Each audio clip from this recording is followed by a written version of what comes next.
What's up, everybody? Welcome back to another live stream of Let's Get Nuts Sunday with the boys on the Ben Thomas Show. I am your host, Ben Thomas, of course. Thanks for coming back. I've got my Tough Nut to Swallow shirt on today because this will be the last Let's Get Nuts live until October the 8th. I'm taking 3 weeks off. I've got OxCon coming up in Texas. I've got some friends visiting me next weekend, and then I think I'm going to need a weekend to talk to nobody. So, guys, put it in your calendars. This will be the last one until October the 8th. But today we've got a great show for you guys. We got entertainment news to cover. We got hot toys. We got other figure news. We saw a new Alfred pop up today from Mars Toys where we got a few more pictures from, courtesy of Jose letting us know they're there. So, guys, we're going to dive into it. But, again, let's get nuts. Come on, let's get nuts. I give you Ben Thomas. Showtime. Here we go.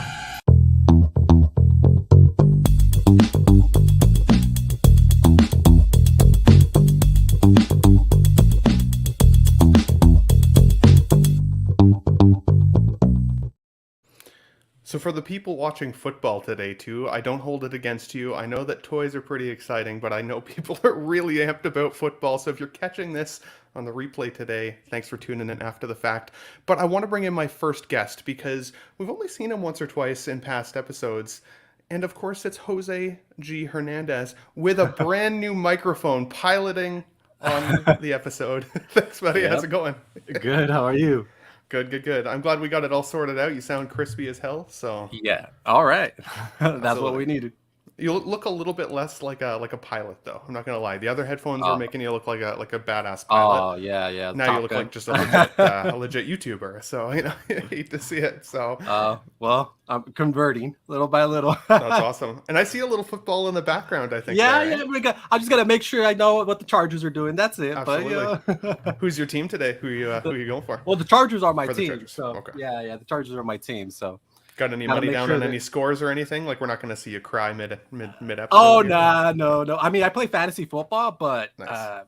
I don't like playing it for money because then I get mad when I lose. So. That is fair. I do it with hockey, but I don't know enough about football to ever join it. So hockey, Canada thinks, it's one of those. But thanks for joining, buddy. I appreciate it. Thank you. Next up, we got Mr. Eddie Money Mendez. Good to see you, buddy. I'm happy to see that you're back on your feet after all the drinks on LWO on Friday. Well, Let's go. Marco made it a point to tell me that I never ended up off my feet. But to be fair, I'm sitting in a That's fair. chair when I stream and I'm not standing. So, Oh my god! Yeah, As soon as you there's stood that. up, you were probably like, "Wow." dude, I thought we were still streaming. And when I woke up in my chair, I was like, "We're still live." What time did you guys end up going until? I think they said they cut it off at 1:30. Yeah, They're when done. you left, I Yeah. went in. And Yeah. so I was in for like an hour or I have so. another hour. Yeah. I half Yeah. expected it to still be going the next morning. So if anybody doesn't know what we're talking about, LWO on Friday nights can get a little wild. They recently crossed their 50 live stream mark and celebrated by doing an absolutely redonkulously long stream. I joined in for about 40 minutes and then I had to go to bed and they were still going. So, but guys, we got a lot to talk about today. Lots of entertainment news. I do think Pete will be joining in with us very soon from OVAC, as well as Classy Thomas. He did let us know he's running a little bit late. We'll check in with the chat here in a couple moments. But guys, I want to get us warmed up as always on the show. So I've been getting a lot of questions about this. So I have a grandma hobby, okay? I do cross stitching for fun. I'll watch shows, I'll do videos, and I'll cross stitch like crazy. This is my newest cross stitch that I'm going to be working on. I've already started it, and I've had a lot of questions about why cross stitch, what's up with that. So for me, it's all about the artistry. Yes, the artistry. It's cool to be able to pick basically any picture you want and be able to design it. This isn't something that I can go out and just buy, which means for that collector side of myself, it's kind of like a one-to-one piece, right? Nobody else will ever have this in their house, just me. And I made it, which is kind of cool. So this is what the design will look like when it's pieced together from this version of the photo. You can definitely still see, this is of course Link from Ocarina of Time walking up to the Forest Temple. Ocarina of Time is one of my favorite games of all time. And so this is going to actually end up being my biggest cross stitch I've ever made. So this large hoop that my mom actually found for me. It's meant for rug hooking, which is crazy. She's a member of the Happy Hookers group for rug hooking, and she was able to get me this hoop, which is cool. You can see the smaller hoop on the left picture is the previous large size that I had, which creates photos that are still like this big, kind of about a foot by a half foot. This new one is going to be 2 feet by 2 feet wide. So my question for you guys is, do you have any weird hobbies that you do that you don't tell many people about with regards to either your collecting room or just ways to relax when you need one of those decongestion of the brain type days? Any hobbies or anything that's kind of that we don't know about already? I mean, the collecting for me is pretty big one, and it's like I have to ease people into it. You know, I start talking about my love for movies and the characters in movies, and that kind of leads into it. Because with all aspects of life, it's just so things can be taken out of context, or and so when I start talking about the collection, I don't immediately start, hey, look how articulated this Black Widow is. I mean, I more ease into it in terms of my love for movies. So I guess my like going to the movies is a hobby. I love movies, movie making, writing scripts. Like I told you before, I studied that. That was my passion and still is, writing scripts and storytelling, jotting down ideas for stories and things like that. So I guess that would be like a side, but it's kind of still associated with the collecting because of my love for movies. Definitely. Have you ever thought about because you have a pretty good voice, like for YouTubing and stuff? Have you ever thought about like voicing any of your own scripts, like putting any animation to it or anything like that? Like creating your own little story. Yeah, I have a buddy of mine who's an animation major, and we've talked about like doing, kind of like he would animate it, and I would write, and we would do like a short, like a YouTube short. He's a busy guy though, so it's like we talk about it, but nothing ever comes of it. So. It does take a lot of work. That's fair. Yeah. That is valid. What about you, Eddie? Any random hobbies that we don't know about you? I know you've been into the weightlifting lately, which honestly is a huge thing, and I consider that still a hobby for the brain, a way to kind of decompress. But I don't know why that didn't come to like my thought like immediately. Weightlifting. I was like, I don't do shit. So I do things connected to the hobby that we don't really talk about on the streams because it's not Hot Toys, but like I build model kits. So like I got some like up here above my desk. That's why I was looking. I guess this is the most like that I don't talk about. Like these are like little. This was a old anime when I was a kid, like a cartoon called Metabots. I don't know if you guys ever saw that, but I remember watching it when I was a kid, and I saw some of those model kits, and then I have Digimon model kits. That's stuff. And like do you paint them or just put glue them together? Nah, I'd love to be able to paint them because I have some pretty advanced ones. They're like Zoids. I don't know if you guys know what Zoids is, but it was like Pacific Rim, but with animal robots. Like they were shaped like lions and wolves and gorillas, and it was another cartoon when I was really young that I used to watch, or an anime. But I would love to be able, because they come with like stickers and you could paint them up, do panel lining on them and make them like look super good, but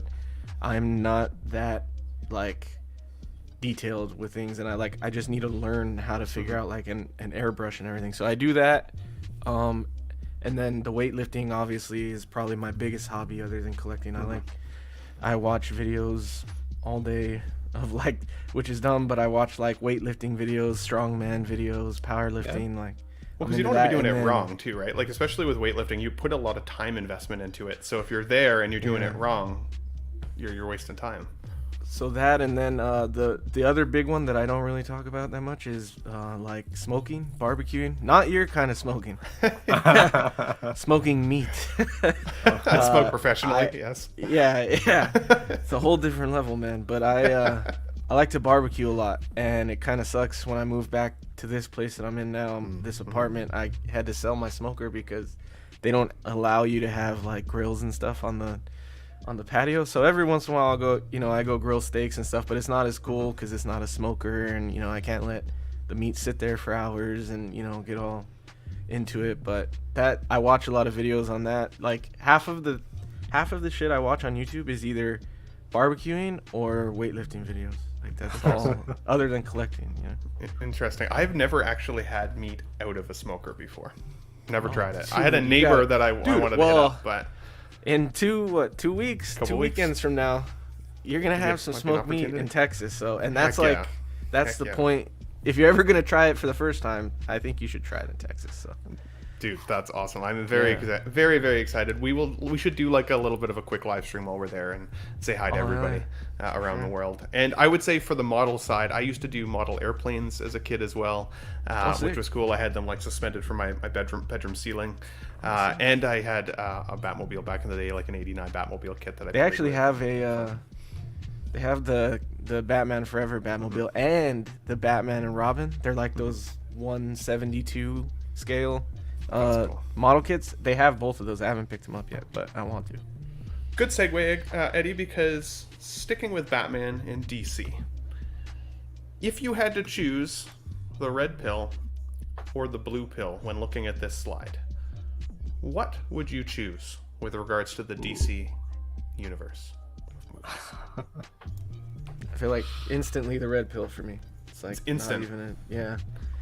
Yeah, Interesting. even though like I did love Blue Beetle and I enjoy Flash. I didn't really care for Fury of the Gods too much, but yeah, instantly just because I really like Batman versus Superman. I know people hate that movie for some reason, but like that started all the Snyder hate that movie, and like I really love it. Like even the cringy Martha thing that everybody talks shit about. I didn't even notice it in the movie, and then all of a sudden everybody was talking shit about it. I was like, I didn't even think it was that big a deal, but yeah, I'm instantly on the left for me. Instantly on the left. What about you, Jose? Red pill or blue pill when it comes to the 6 movies that we're looking at here? Oh man, it's tough. I do like aspects of all 3 movies on the blue pill, but it's easy. It's got to go red pill. It's just the connectivity of all 3 films throughout Snyder's vision. It's just you got to go red pill. I agree with Eddie in terms of Batman versus Superman. I actually saw it in IMAX like a week early. It was like a fan event. I still remember like it's like everybody went wild when Wonder Woman showed up. Like as I'm telling you, like I don't know. I don't want to look at it through nostalgic lenses, but for me it was like I didn't understand it. Just like Eddie, I the whole Martha thing and then all that. It's just like I just came out and I was like, that was a kick-ass movie. Like I didn't understand it. I was surprised that the Man of Steel movie got as much hate as it did, even to this day, because it's still one of my favorite like superhero films of all time. But I really liked the first Shazam film. Fury of the Gods didn't necessarily stick the landing with me. I haven't seen Blue Beetle yet, so that does affect my decision here a little bit. I certainly lean towards the red pill on this one. I didn't love Dawn of Justice, but I really liked Man of Steel, and Zack Snyder's cut of the Justice League was, in my opinion, a significantly more superior film than the Josh Whedon version. So red pill for me as well, but I was curious what the takes would be, because some of these have some great wins, and seeing seeing Keaton come back as Batman in the Flash for me was pretty cool. So, but guys, let us know in the chat, also on the replay as well, if you're watching, red pill or blue pill, what would you guys choose? And you've seen the Ultimate Edition of BVS?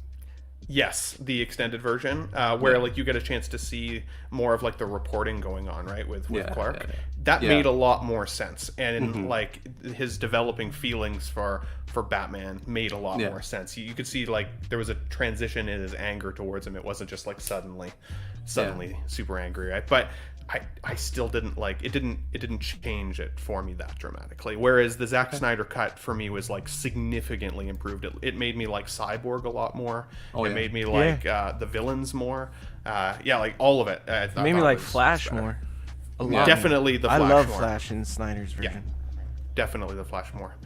We got Pete from Only Fools and Collecting, a division of Collecting Weekly, here with us. Good sir, welcome to the show. What's up, Pete? Can you hear us? Looks like. Can you hear us? I can. Yeah. You're I good? can't see myself on the screen yet. So, yeah. Oh, okay. Couple seconds delay here. We'll get you in a second, Pete. So. Yeah. You should have got. I was gonna say you should have got the clip from Matrix when Cypher's like, we'd have told him shove that red pill up his ass. You're not wrong. The only one I have from Matrix is this. Show me. It's the only one. Okay. Can you hear us now, Pete? You good? I can hear you, but I don't know if I'm in sync with you guys or Yeah. not. But... It sounds like you're in sync with us pretty much. Okay, Pretty cool. much. So, Pete, then, since you're here, one piece of quick congratulatory news. Everybody in the chat, let's congratulate Pete. He has earned himself a new job starting this coming week, which is awesome, which means we may not get to see Pete as often on the Sunday show, or at least for quite the length of the show that we've been used to.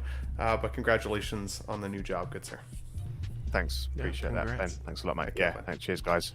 Yeah, Absolutely. it's good. It's good. Yeah. How did your 100th anniversary, or not 100th anniversary, but your 100th episode show go this week? I was training all day, so I yeah. missed it, unfortunately. Yeah, it was great. Eddie joined us, and yeah, it was a great show. We passed the 3-hour mark, so it was I saw a that. good one. I'm gonna Yeah. carve it out while I'm cross stitching tonight. I'm gonna watch it. So I got and 3 hours of we- stitching. we did our giveaway, and we had a winner, and it's already on their way to them. So that's all worked really nicely and Nice. smoothly. Very nice, So, buddy. Yeah, Very no, it's nice. really good. It was really good. Yeah. Awesome. If you guys missed it, go to Collecting Weekly, the Only Fools in Collecting podcast section. They just had their 100th episode. I have not had a chance to see it, but I'm sure it was an awesome one. Always a funny laugh with the Brits, as well as Classy well, it Thomas was. and Mr. Eddie, of course. So Yeah, Thomas got a little bit unclassy, didn't he? He was a bit rude boy. Yeah. So- he came on He had here. to let Oh. his hair down. yeah, Oh, he did. jeez. Yeah, yeah. He doesn't have a lot of hair to let down, so it was probably really freaky. So, Yeah. Love Thomas. Yeah. He'll be here soon to defend himself, I'm sure. So. Pete, if you had to choose the red pill or the blue pill before we move on, what would you choose here when looking at these set of films? Oh, I see. So I pick a side, do I? I haven't seen Blue Beetle. Although my son saw it with his friend today, and he said it was quite good. I'm going to go left. It's probably unpopular, but I'll go red. I think we all chose the red pill, honestly. Okay, Yeah, fair enough. We all chose it. That's awesome. Let's check in with the chat, guys, before we move on to the next one here. We got Mr. Bob Dylan himself here says, I'll try to enjoy the show despite my fatal peanut allergy. I hope you do, good sir. We got 6 Scale Collector here. He says, what's up, Ben? Hello, chat. Good to see you here, buddy. He's definitely been in a lot of my videos lately, and I appreciate the comments and the support there, good sir. We've got my mom herself, the happy hooker. I will say she's the one that helped me get into cross-stitching. She calls herself that, so it is not a mean thing to say about your mother, but I'm happy she's here watching the show. See, We got Pete didn't get the background for that, so it might be a bit shocking for him Yes. to hear that. I'm Yeah, a cross-stitcher. She's a rug hooker. She's part of a guild Right. of hookers, Fair, for the most part. fair enough. Yeah. I'm happy to go with that. She loves it. She loves that. We got King Dingaling in the chat. He says, what's up, guys? Good to see you here, buddy. We've got Niculio in the chat. Congrats on 2K, Ben. Double nut. Thank you very much. Brilliant. Well done, mate. Yeah, we just hit 2K 2 days ago now, Yeah, which was awesome on the fantastic. show. Well done. And I definitely appreciate all of the support. That's a huge number. I didn't honestly expect to ever get to it. Yeah. And now it's like, well, now we've crossed that line. Now let's keep pushing for the 3K. Stay tuned on the show. I am still planning on doing a 2K giveaway. I just haven't really pieced that together yet, and the weeks are flying by. So in the next coming weeks, keep your eye on the Ben Thomas Show. We will announce a giveaway here, and then what stream you can look at to collect a win. So hopefully somebody in the community gets something cool, and we'll go through that. Before we continue on with the chat, we do have Classy Thomas himself here with us, Mr. he is. SpongeBob SquareBalls. What's up, guys? What did I miss? You missed a lot already. We've been talking about hookers. We've been talking about cross-stitching. We've been talking about deciding on whether you want red pills or blue pills when it comes to movies. Well, it's a All good the thing I wasn't here. I mean, you know, someone classy like me wouldn't want to be involved in that You wouldn't type want of to. You discussion. certainly wouldn't want to. Although, Classy Thomas, I heard you let your hair down on I let it down Thursday's where? 100th show on Yeah, OFAC. you went wild. Did I man. let You it went down? wild. That you know, I don't have much to let down, but you know, No. That's what I said. I'm glad we're on the same page. I keep it all up under here, so you just can't see it. That's awesome, buddy. Well, thanks for joining. If you had to choose the set of movies here, would you choose the red pill or would you choose the blue pill? Let's see.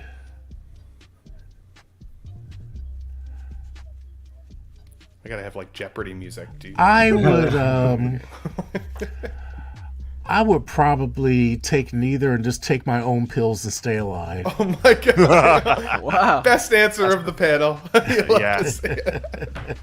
Absolutely. If you were forced to choose, Thomas, do you like the Zack Snyder film, Man of Steel, the Batman vs Superman, or are you liking the newest ones? I mean, they were some of they had good parts to them. I'm not a huge Zack Snyder fan. I mean, there's some movies that I found out he did, like what was it, Dawn of the Dead, which I love, and some other ones that I found out were his movies. I'm like, okay, I haven't been a big fan of his superhero movies. I mean, they've been okay, but nothing that I've really been that excited about.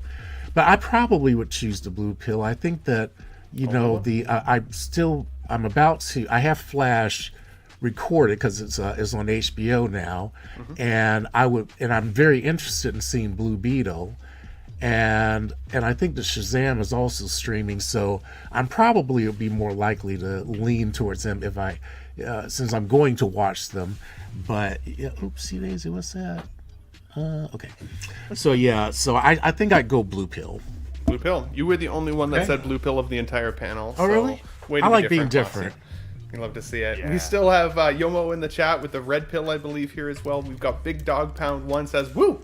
Ben Thomas Show, Jose Money Man Days, King Dingling, Yomo, New Coolio, Bob Dylan, saying hello to the panel as always. Yomo, I think we got you, Yomo. Action Figure Academy, good to see you here as well, buddy. And many more rolling through on this football day. Guys, let's keep the momentum moving here. So, this popped up in my feed this week. Oh, gosh. And this is Daniel Radcliffe being fan cast essentially from a previous role that he's been in into a potentially new Wolverine costume down the line. Can you guys see Daniel Radcliffe being cast as the next Wolverine? Jose, going to you first. No. Okay. I mean, he's talented, and I didn't see that movie. He just did that movie on, my God, what's his name? The guy who does the parodies. You would know, Ben. He's Canadian. He's Oh my God. Oh, that guy, buddy. Yeah. Yeah, personal friend of yours, yeah. That's right. Oh man, who's the guy who does all the parodies? The songs. He's an artist. Oh, like Weird Al. Weird Al? Weird Al. Yankovic? Okay. Yeah, he's Canadian, right? I have no idea, actually, now that you say that. I should look into that. Well, yeah. Nicolia says he Weird Al, just- yes. Well, he just did a biopic on. Daniel Radcliffe did a biopic, and I heard he's amazing. Yes, in it. actually, now that you say that. Yeah, but I don't know. I don't know if he could. I mean, he's got the size. It looks like he's got the physique. I mean, people hated Ben Affleck right off the bat, you know, and so I mean, never say never, but right now it's a no until further review. The thing for me is that Hugh Jackman, for like now practically my entire life, has been the live action Wolverine, so it is impossible in my mind's eye to see anybody else be it. But if it was going to be somebody other than Hugh Jackman, I would like it to be somebody that feels a little shocking at first. You know, Bob Dylan says here, adamantium leviosa, which is awesome. At the same time, how cool would it be to put somebody like Daniel in this role and see him just like absolutely shred it, be crazy, and like he's got like the small stocky build that Wolverine actually is supposed to have, unlike the massive Hugh Jackman. Eddie, what do you think? Could you actually see this fan casting being something that would work out for the character? No, absolutely not. I'm not for this at all. But I can't. Even when I see him on stuff outside of Harry Potter, it's weird for me. I don't know. I don't like seeing it. And he's just been, his whole life has been that. So like, anytime I see him, I see Harry Potter. He's also quite honestly like a weird looking dude. As not Harry Potter. Like, he's small and he's got big eyes and his face just looks weird to me. So yeah, I would not be able to get past him to see the character of Wolverine if he was in it. So Absolutely.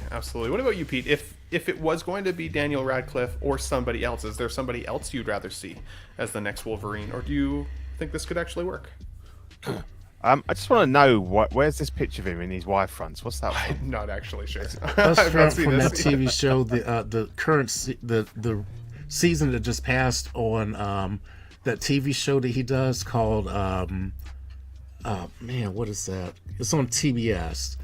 It's jacked in it. I would have expected. Yeah, Jose it's like Hernandez to let me know in the it's chat. that show that they have bring back the same cast every season, but they basically act in different roles on each season. But it's I think it's called Miracle Workers, Right. I think. Okay. And I so think yeah, I he's have on heard that. of that. I mean, all credit to him. He is looking shredded, and you know, he looks good. But yeah, I'm a bit with.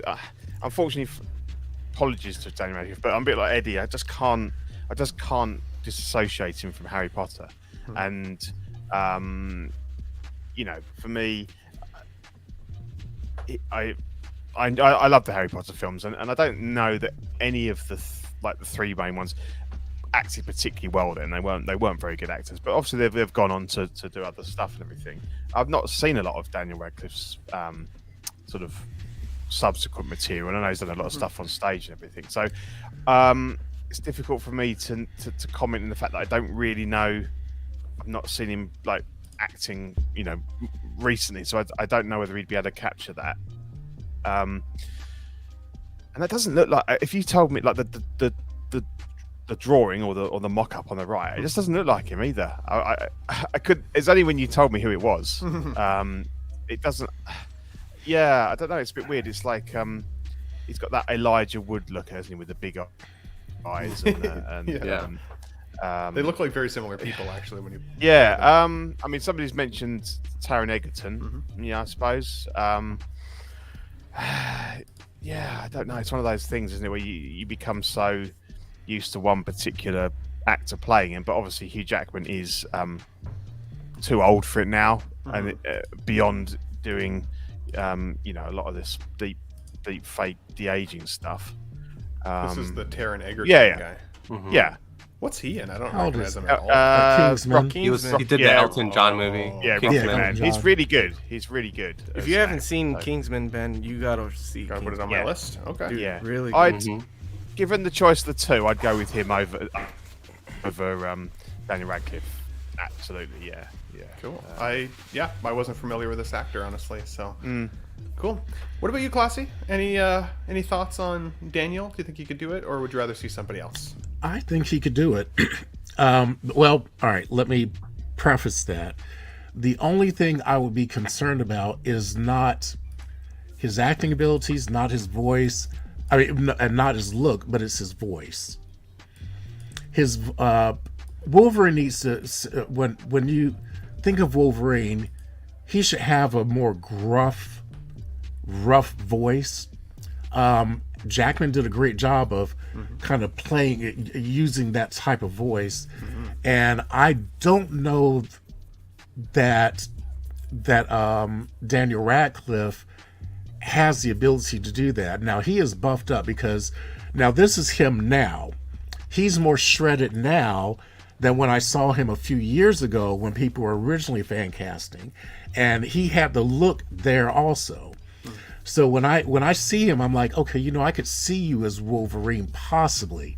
Taron Egerton is also another possibility that I could see. I could see that happening because his work in Kingsman tells me that he has the edge. But again, the thing I would be worried about is his voice. His voice. I should suspend my concern about voices and just say that, you know, he's got the edge. But like when I hear his British, and it could be the fact that his British accent just sounds a little bit oi boy, you know, the words that they say. I'm sorry, that wasn't very good, but you know the Somebody needs to clip that. He's just grumpy with that, yeah. but you know the I can't hear anything other than his British voice. Fair. And so, but again, a lot of Brits have really, you know, been able to kind of bring over these more Western, either, you know, American / and Canadian types of accents. So I wouldn't put it past them, but I could definitely see either of them giving it a go. But what I would rather see, I would rather they not do any kind of the male Wolverine. I'd rather them use Laura Kinney and have the female Wolverine. That's who I want to see in this iteration of the X-Men. Well, she's in the right age now to play it. So, Well, Thomas- yeah, well, and Thomas, not, huh? You Say don't what? want you don't want one of those overseas guys playing him. What you're saying? Yeah, exactly. Yeah, is that bring what you it back think Pete home. sounds like, by the way, Thomas? That's Yeah, awesome. because we don't want to have anybody on screen saying "Oi, oi, oi, boy, oi." There you go. That's definitely. I mean, That, he would- that's the best accent I can give. I'm sorry. He would probably not keep his British accent, I'm sure. Yeah, I hope that they'll work with a linguist so they have that. But yeah, I can see either. I still. I mean, Hugh Jackman is Australian. I mean, Yeah. so- I still maintain one of the best voice work I've ever heard of, or heard, was Henry Cavill's Geralt of Rivia in The Witcher, from like the Geralt of the video game. They sound amazingly the same, but he did voice coaching for that role to sound like Geralt, and I thought he did a crazy good job. I loved Witcher 3 though, Wild Hunt, so definitely the way she goes. Let us know, guys, in the chat though, what do you think about this casting potentially of Daniel Radcliffe as the next Wolverine? Would you be excited about that, or is there somebody else you'd rather see? I would love to hear from you guys down below. Now, this also popped up this week for me. It says here, breaking news. Put on a happy tune. Joker 2 is ditching the gloom for the spotlight as an all-out musical. Now, Jose, you're usually really good at telling me if things are fake news. This Okay. could be one of those things that is fake news and just pops up. But I still wanted your take on it anyways. If this goes the musical route for Joker 2, is that a good choice? Or a bad? So, from my understanding, it is true, but it's not an all-out musical. There are musical elements in the film, which is why they wanted someone who could sing, in terms of like Lady Gaga, in terms of this casting. I believe that was what I heard specifically about this movie, that it's not an all-out musical, but there will be musical sequences, and I believe it might be like from like Harley's point of view. And kind of how she sees things, and we get into her head. Kind of how we saw, if you guys saw Birds of Prey, there were elements of that in that movie. Totally. So we'll see that. It's interesting. I don't like to poo-poo on ideas before I see it. So That's a good call. I'm open to it. Like I said, if we're seeing it from her mind, and this is the things out how things are playing out in her head, it'd be interesting to see that. Yeah, well, and I think it would be weird to have Lady Gaga in a film and not use her vocal chops up to a certain extent. And I'd heard the same thing, that at least components of the film were supposed to be like musical in nature. But then seeing this, I was like, ooh, like, are they actually converting it to like a full, like, everything they talk about is sung? Because like that's my envisioning of a musical. When I hear musical, it's like even like sentences are sung, right? Like a Les Mis. Yeah, right. Like just random talking as they walk through the street. They're just saying that'd be a weird choice, but like we've never seen anything like that before, so it could be still kind of cool. What do you think, Pete? Musical for Joker 2, if it had musical elements or went full musical, would you be on board for something different like that? Yeah, I'll be up for that. Yeah, I think to me, this obviously sits outside of kind of whatever the mainstream Batman universe is now, because obviously it's all just changing all the time. We've got the Pattinson that kind of sits outside of there as well. So yeah, I'm all for something different.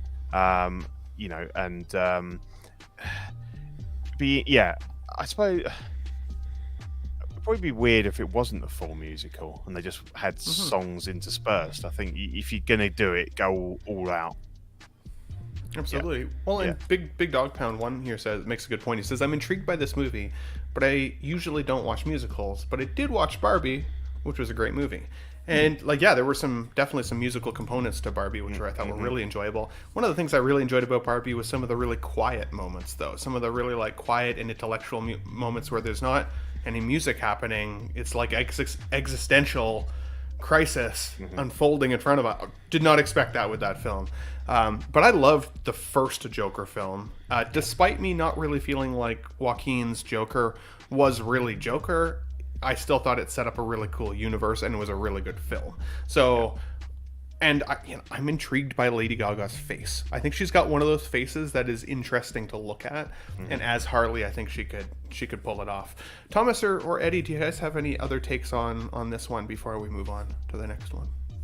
I'm down for it. I'm down for a good musical. I love music, and I mean, just going back to her performance in A Star Is Born. I mean, she can kill it. I mean, not only is she an excellent actress, 100%. but she's got the singing ability. Now I don't know if it's just gonna be her singing. Now I'm not sure whether or not Joaquin Phoenix can sing or not. So he can. He was in a movie Can he? years ago called Walk the Line. He was Johnny Cash. That was an Yeah, it awesome movie. I was loved pretty that good, film. yeah. Back then. Okay. All right. So if he can sing, that might be I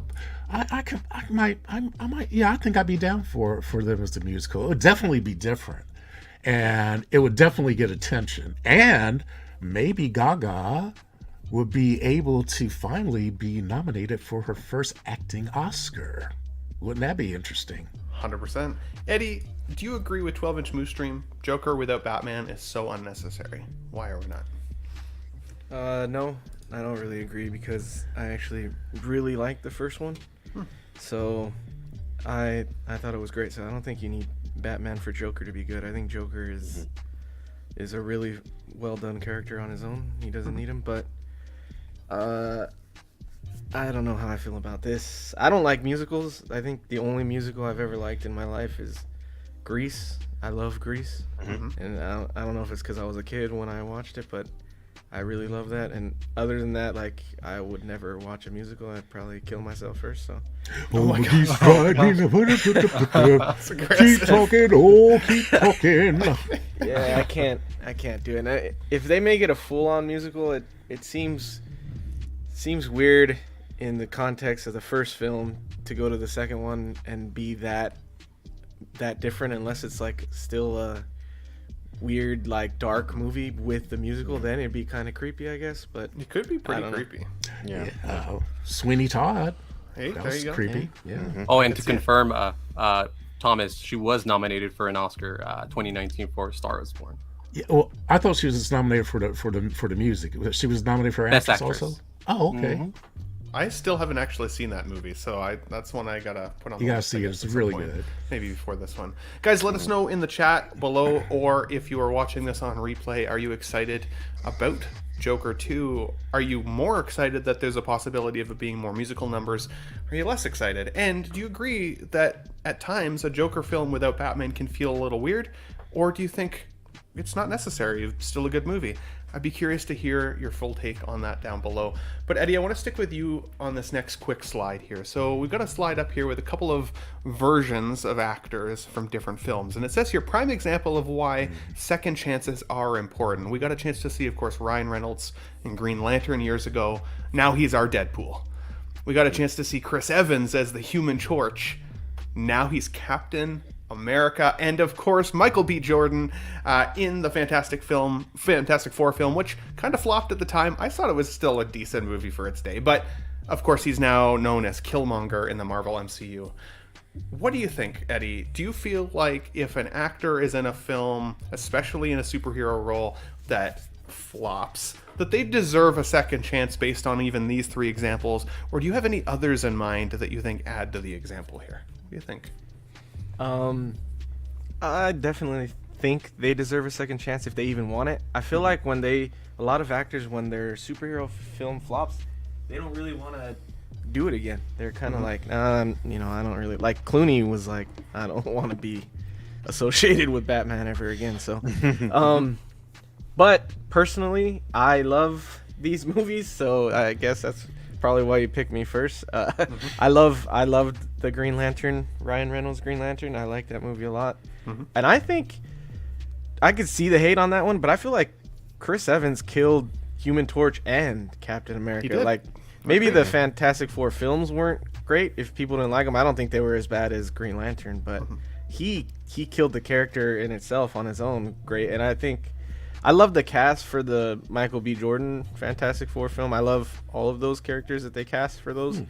I did not care for that movie too much, so I'm glad that he got redemption in the MCU. But yeah, I love that all of these guys got a second chance, because they are super iconic characters now in every single role they got. So Absolutely. that's really cool. Another one that's not on here, and actually Tremble Dust also just mentioned it, was Ben Affleck's Daredevil, Yeah. and then becoming Another- Batman. When they announced him as film I love. Batman, people were like, absolutely not. And now he's one of, like, a lot of people's favorite versions of Batman, right? What do you think, Pete? Second chances for things like, you know, roles, like superhero roles like this. Is it necessary if somebody who's a loved actor gets a role that ends up flopping? Should we still give them another chance to shine in a different superhero? What do you think? Oh, absolutely. Yeah, I was just trying to think of if I could think of anybody other examples really. But yeah, no, I absolutely agree. I think that Ryan Reynolds is a treasure, and I kind of love everything he does. So it's good that he didn't, you know, that his earlier appearance as in Green Lantern kind of didn't affect his onward going career. No, I mean, I think they're all decent actors. I think they're, you know, possibly just victims of circumstance. That wasn't necessarily their performance that was the problem. The film just sucked. So I'm with Eddie. I didn't mind the original two Fantastic Four movies, to be honest. Certainly at the time. I haven't watched them recently, but I never thought they were as bad as you know, people said, and I thought he was pretty cool. You know, he was sort of like the cocky, arrogant, you know, young guy. So yeah, I think no, absolutely. You know, they're as you say, they've all kind of epitomised those roles now, and yeah. Well, absolutely. And actually, Eddie makes a good point in the chat here. Says Bale as Gore is a step down. And I think that's interesting because there are still, you know, our favorite actors like Bale who, you know, you put him in a superhero or a supervillain role and you're like, oh, it's going to make the movie. And while I argue he was probably one of the best parts of the film, I still felt kind of underutilized, unfortunately, You as also a have villain. you have Oscar Isaac in X-Men as Apocalypse, and then Apocalypse. Oh, yeah. Moon Knight. Shortest apocalypse ever, but, you know, Yeah. still daunting. Still daunting. What about you, Jose or Thomas? Any thoughts on this? Do these actors always deserve a second chance? If their movie is a flop, do we need like a waiting period before we see them again? What do you think? I mean, for me, I agree with the Ben Affleck choice. But I personally like Eddie. Like, I didn't think he was bad as Daredevil. I liked him as Daredevil. I thought he did a good job. I mean, for the movie, for its time, you know, it's 2000. Well, came out in 2003, so we're talking about early 2000s. That movie, I mean, what could he do differently? I think he was pretty good. So, but obviously, Batfleck was a different level. So, yeah, you should, you know, these actors should always have second opportunities. If, you know, the previous film is not successful, to take on another role, why not? Absolutely. Well, and even Sean Forrester makes a good point here, Thomas. He says, love to see Cavill in the MCU. Give him a second chance. You know, he's a huge fan favorite, but, like, he's been now iconically Superman for quite a while. Like, I think it would almost be hard to see him in a different role. But I felt that way about Chris Evans when he got the Captain America role. And, like, the Human Torch guy, like, I liked him, but I didn't see him as Captain America until he was. What about you, Thomas? What do you think? I don't necessarily know if it's that they deserve a second chance, but I think it's more that, you know, just because a role doesn't work out doesn't mean that they should be excluded from trying in another role. Sometimes it's just not a good fit. Absolutely. And I mean, Daredevil clearly, I mean, not Daredevil, Deadpool clearly is a because in his first Deadpool that they did with Wolverine, that appearance was as sucky as Green Lantern. But when he actually began producing it himself, you could tell that he put himself into that role and made it something special. And I'm not a huge, I like Ben Affleck in almost everything that's not a superhero. He has grown on me as Batman. I really like him as Bruce Wayne though. Yeah, same. But I have not, I still feel kind of icky about him when it comes to the actual Batman role, I think it's because I didn't like BVS. And so because of BVS, I associate every appearance as BVS associated. But he definitely did a good job. I just didn't buy it because, again, Daredevil to me was a real letdown. And when Like the film or the like film, his the film, the film. I didn't like him as Daredevil. I didn't like what is her name? Who Jennifer played Garner. Elektra? Jennifer Garner. Yeah, I did not like her Elektra. I don't know. I think because I'm not sure. Was that under Fox or Sony or who? That would have been Fox, Oh, that's a good question. right? Fox. Whoever. That was I Fox. know. Okay, That yeah. was back then. And I think that's the reason why I think that Fox let down just about every superhero franchise that they had under their wings.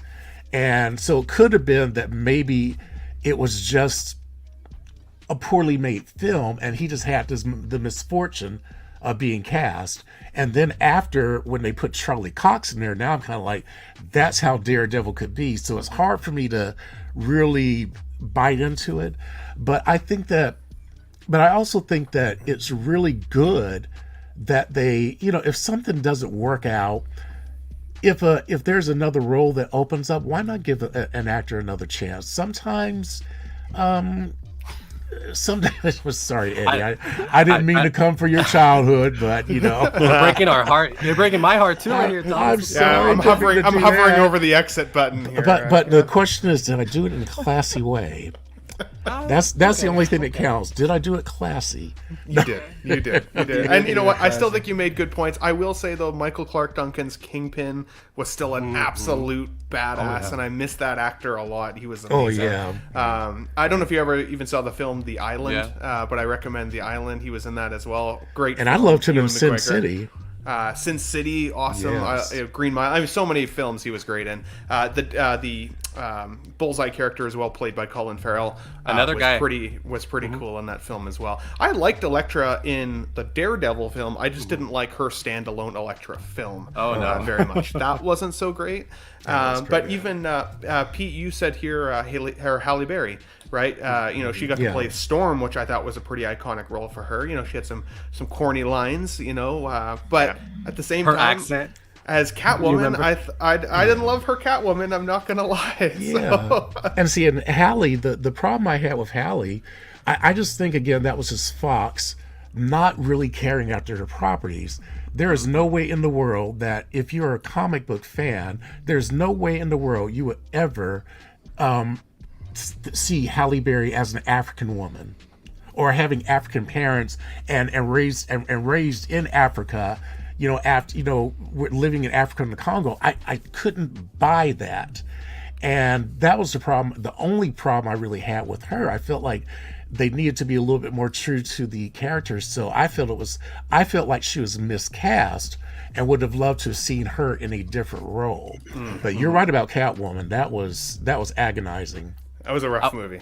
I was gonna say, so Colin Farrell is one of them that we could obviously reference because Bullseye, and then he's Penguin now. Penguin. so- Yes, Penguin, great. I'm hoping they still do the Penguin spin-off show. Like I know they've been talking about through it. Are they? Well, do you know if that's still? It was They are? filming. It was filming, Good. but they had I'm when stoked the for strikes happened, they stopped. But it was filming. I'm also still curious who the next villain will be in Batman 2. I know it's been teased to be Mr. Freeze or Victor Freeze, which I think would be really cool. Clayface. I've heard Clayface, I've heard a couple of those as well. But guys, to put it on a quick hold here, we've got a huge super chat from X-Men Supreme, a 1999 super chat. Says, well, if we're digging in, Ryan's 4.5 chance in a super role, considering that crap Wolverine movie and the other movie where he was some kind of imaginary hero, he has turned into his turn as Hannibal King in Blade 3. Okay, I actually did like Blade 3. I thought he was pretty cool in that one. But X-Men Supreme, I gotta say, this one's for you, good sir. Obviously, you are fundraising the chat today, and I appreciate it. Thank you. You understand? One fundraiser with my pals. You'll never need another cent. Thank you. I don't understand. Me to hit it twice. You got a little excited there. I like all three of those movies. How dare you? I have a question for you. How do you guys feel about actors coming back within the same universe and playing multiple roles? Because that happens. So with Gemma Chan was in the Eternals, and then she was in Captain Marvel. A few other actors have done that. Wait, Do you who guys- was in do the you guys mind Eternals that? and then in Captain Marvel? Gemma Chan. Gemma Chan. What character did she play in Captain Marvel? She was She like was a a- minor role. She was part of the strike force. She, She remember had like those the blue one that skin. went? Yeah. She was one of the Marvel people. Oh, she was fighting I those do people remember on the that. planet. Yeah. Oh, okay. I didn't even think about that. Yeah. I'm okay with it as long as it's well Yeah. done and well written. I think that's the big thing, right? I don't like actors being forced into roles just because they're iconic people or that they're familiar faces. Like, they have to have a reason to be there, and I think the acting chops to pull off a different character. Because there are some people like Dwayne Johnson, like every time you see that guy, you're like, it's The Rock, no matter what role he's in. Like right now, they bring it up in the chat. There's like a crazy rumor that supposedly offered the role of Reed Richards to Jake Gyllenhaal. Yeah. And it's a rumor from one of these leakers that put it online. I'm for that one only because I feel like they wasted him for Mysterio. For Mysterio. Like, he's too good of an actor to just play a side that he's not going to come back. But Mysterio is still a pretty iconic or Spider-Man villain, so it's like people will be like, "Oh, isn't that Mysterio?" Like maybe that role is almost too prominent in order to have another Marvel role. I thought they already cast what's his name as Reed Richards. No, nothing. Haven't been able No. to confirm Yeah. yet. Star Adam Wars Driver. guy. Adam Yeah. Driver. Yeah. Yeah. I still think Adam Driver would be my favorite pick of the two, but Really? I think I didn't mind him being cast as it. I mean, I even heard Matt Smith. Matt Smith was Yeah. circling the role as well. And obviously he was in Morbius, so that's another guy. That's you true. could make What- him look pretty different though. Like his look is pretty dramatically changed. Yeah. Even him in House of the Dragon, like he's Yeah. an absolute Yeah. badass in that show Yeah. right now. Well, and I'm kind of thinking that it's not so much a bad thing if they are able to inhabit more than one role in the same genre, but I think that it's better if they don't have a prominent role and to play two prominent roles, because I think that seeing their face might, now it wouldn't bother me personally because I'm constantly thinking about, like, for example, have you ever watched Law and Order? You know that they'll have somebody who's playing somebody who actually goes to jail, and then like maybe 4 or 5 seasons down the road they're playing the DA. So I mean, it happens, and I'm okay with it.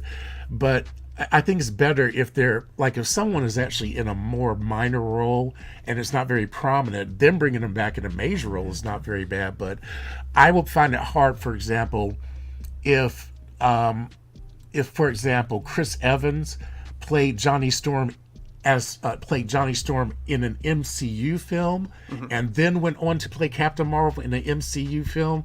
I think that would be a little difficult for people to really suspend their disbelief on. Captain Puerto Rico, technically, based on the flag there. But Eddie Rodriguez here says, does Leto deserve another chance? What do you think, Jose? Oh man, I don't know. That's a tough one. People really dislike him. So I don't know. And then he's had the 2 shots, Morbius, and then the Joker, and then I feel like his Joker's the most hated one of all. So I feel like people love to hate him a little bit though. Like it's kind of fun to troll him ever so slightly. It's like, oh, Leto's going to be another movie. Let's get up on the bad. he trolled bandwagon a himself. little bit. I don't know if But he he- saw it. Yeah. He did a Morbius 2 script, and he did like this whole like video about how he was reading the script. He said it's Morbine time or whatever. Yes. I really didn't like his Joker though, but that might not have even been a fault of his own. I know like a ton of his parts apparently got cut out of the original film that apparently had quite a bit of world building around who the character even was and why he was how he is. So like maybe if we'd had more, we would have known a little bit better. I know that there is a David Ayer cut that exists that people are trying to get released similar to the Zack Snyder version. The difference there is that the Ayer cut already technically exists, whereas the Zack Snyder film, a lot of reshooting had to happen, cast members had to come back, there was a lot of cost to get that thing into, our hands again. The Ayer cut could come. I don't know if it would necessarily give us that much more, but It's hard to say. It exists. So Mike Latoris in the chat, he says, "What's up, boys? I've been meaning to reach out to Mike because at some point he's going to jump into a Let's Get Nuts stream with us here soon as well. Mike, maybe schedule yourself if you can for October the 8th because that's going to be our next show. We're doing a bit of a 3-week hiatus here, so if you can, pencil yourself in and let me know in the chat. And guys, with regards to this subject, thank you so much, panel, for entertaining me there, going through it, and for the amazing super chat, X-Men Supreme. We've got 30 people watching live right now. Thank you so much for joining the show. If you guys can hit the like button, it just drives traffic to the video so other people can pick it up and watch it as well. It's always appreciated. And just so you guys know, again, our show here, the Ben Thomas Show, did just hit 2,000 subscribers, which is insane. If you're watching and for whatever reason haven't subscribed, please also do so. It's appreciated. And to all my buddies down below who have a channel, Jose's going to have one here pretty soon, let's be honest. He's got a professional microphone right now. You can't not do something for He looks like a DJ. Working on it. Working on it. Now, guys, we got 2 more pieces of entertainment news, and then I want to get into some figure news for the last hour here. So I did want to bring this up because, of course, our this actor Ray Stevenson recently passed away, and a lot of people have been really starting to love the actor in the newest Ahsoka show on Disney Plus. He's been fantastic as Baylan Skoll. And I wanted to highlight this because there's a few films on here that are amazing movies that I think are a little on the underrated side, and shows, I should say. So obviously I loved him in Dexter. Dexter is one of my favorite shows of all time. I definitely recommend the show, and he in there was fantastic. The other one that really stood out to me here was Frank Castle in Punisher Warzone. I always liked the Thomas Jane Punisher film, and I do like John Bernthal's Punisher in the Netflix show, although I know I call him Jeremy Benthal sometimes. I know it's John Bernthal. But the Warzone Punisher film, I actually think is a little underrated. A lot of people haven't seen it, and it is wickedly violent, but really intense and kind of a fun ride to watch. Do any of these films on here stand out to you, Pete, as forgetting that he might have been in it, making you want to? I was just looking at what RRR was. It's an Indian film. I've heard that's fantastic. Yeah, it's on Netflix here. So and I keep sort of coming across it, so I might have to give that a watch now if I know he's in it as well. I liked him in Thor. Which version of the Musketeers is that? Is that who else was in that one? Porthos. I'm not sure who else was in that one. Now. Yeah, I remember. I honestly don't know if I saw that version of. No, because that's not the ones with Man in the Iron Mask. No. Yeah, I mean, Dexter's fantastic. It obviously a bit like Game of Thrones. Its final season was a bit of a letdown. But for me, I think it was season 4 with John Lithgow was the absolute peak for me. That season was incredible. Really enjoyed that. He's an intense actor too. Actually. Yeah, and Black Sails, I started watching it a few years back, and I've got them all, so I might go back to that now, as I know that he was playing Blackbeard. Absolutely. But no, he's a good actor, and I'm enjoying him in Ahsoka as well. It's just obviously real shame that he passed away. I am hoping they make a figure of him. He's got such a presence on screen. In Ahsoka. I think he'd be a great figure. Yeah. What about you, Jose? Any of these stand out to you that you forgot he might have been in, or any highlights here for you? So I never saw the Punisher movie, like you said. You're bringing up people haven't seen that movie. I never saw that one. I think I saw the first one. There was another one with a different actor. Yeah, right? Thomas Jane, and then I saw that one. I saw the Thomas Jane. Dolph Lundgren. Yeah. Oh yeah. Dolph Lundgren one as well. I didn't even know that was him in Thor. So. So I'm really enjoying him in Ahsoka right now. He's definitely the standout for sure. Absolutely. But yeah, I wasn't familiar with his work, but he's great. So sticking with Ahsoka then, and Star Wars in general, Thomas, my question for you is this. Admit it. At least once in your life, you've seriously tried moving an object using the Force. I do it all the time, and I succeed. I am very successful in moving things using the Force, so watch out. I might move something in your studio. I guess it's like so chocolate. when you find something out of place, in your studio or in your collecting room, then just know that I've been there using the Force. Absolutely. Let us know in the chat, guys. Thumbs up, thumbs down, whatever you want to send me. Are you guilty of trying to use the Force? I definitely have been, let's be honest. Actually, the Spider-Man thing, too. Have you ever caught something randomly and then, like, just... No? Anyways. And then But dropped into a I've used my Spider-Man pose. I've used my web slingers. that's right. There you go.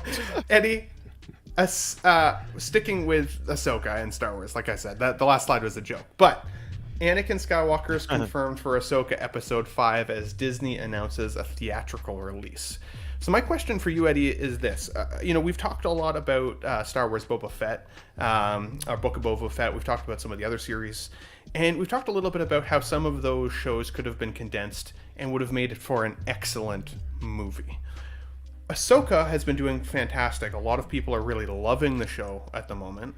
I wouldn't say there's even much in the way of filler per episode. It's been pretty condensed. But now that Episode 5 is getting a theatrical release, and people are really seeming to love it, should this have been a film right from the get-go, or do you think that the television release was still the way to go for Ahsoka? I don't know. Probably television, only because it feels, for me, it feels more like a Rebels season 5. So I enjoy that aspect of it.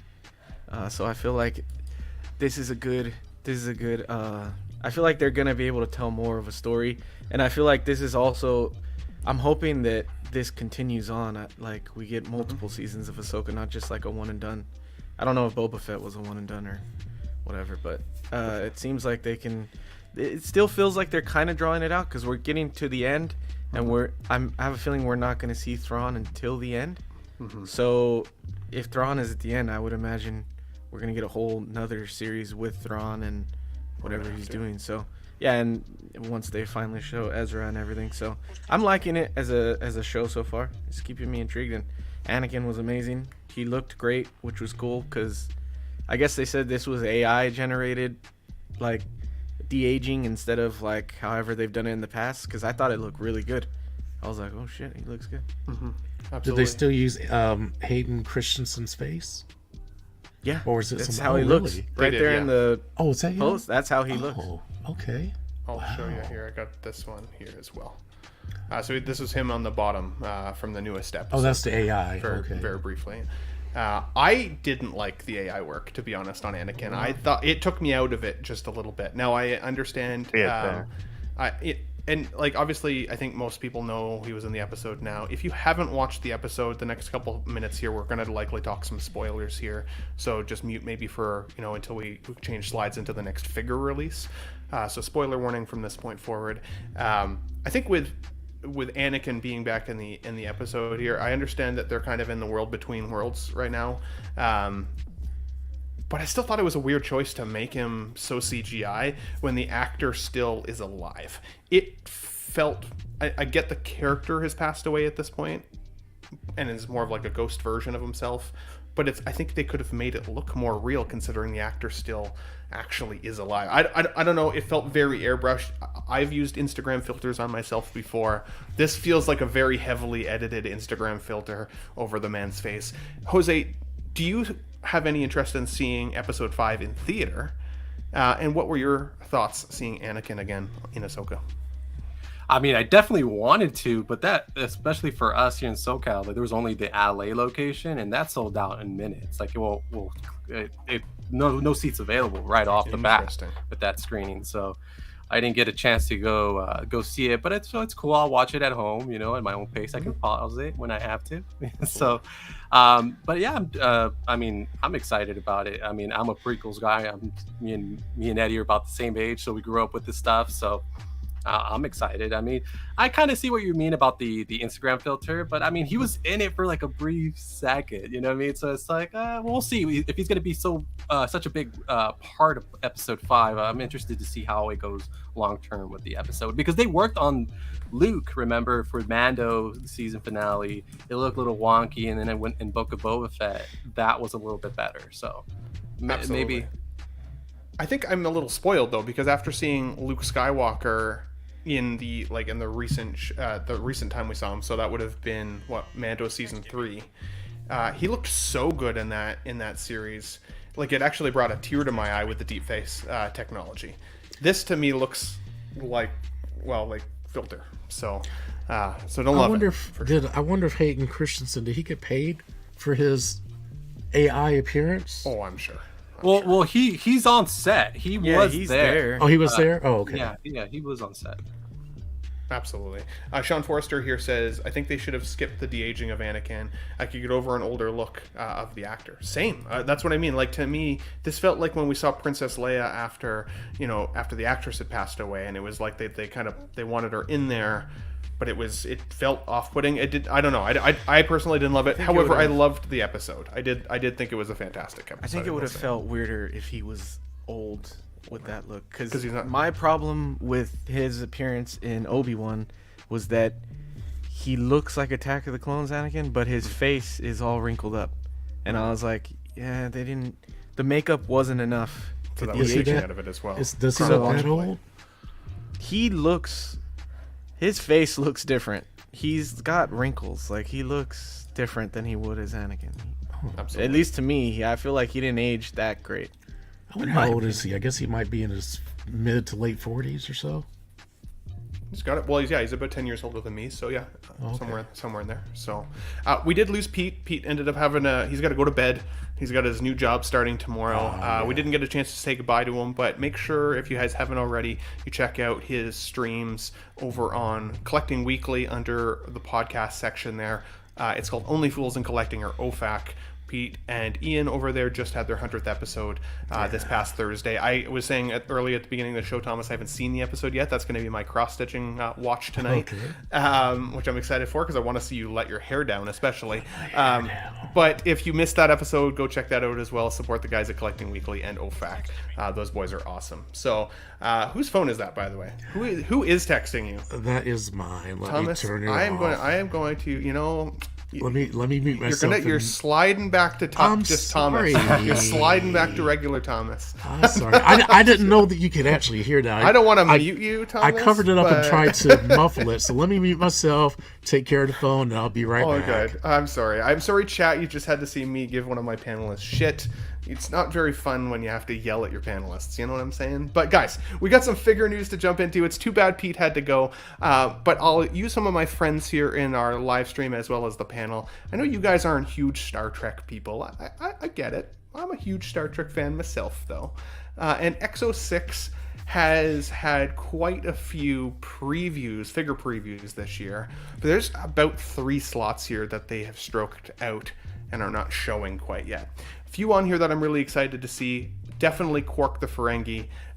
Definitely Krug the Klingon, the Christopher Lloyd version. I love that actor, and I loved his portrayal in Search for Spock. And Data, of course. Data is a huge standout for me with his cat Spot. I'm very excited for that figure as well. The rest of them, I could take it or leave. I think that they look pretty good, but of course we haven't seen these as actual figure releases yet. I am curious though what those final 3 will be. So I know you guys aren't huge Star Trek fans, so I won't necessarily ask you guys, but anybody in the chat or watching this video on replay, what are your theories for the final 3 that might get announced for this year? I'll be curious. I haven't got Locutus yet, 12-inch Moose Stream, so I will live vicariously through you, good sir. I ordered mine through Sideshow. It's been paid off for a while. It just has not come yet. But yeah, let me know, guys, what you think. Who's going to be coming to Exo6 here pretty soon as well that we haven't seen.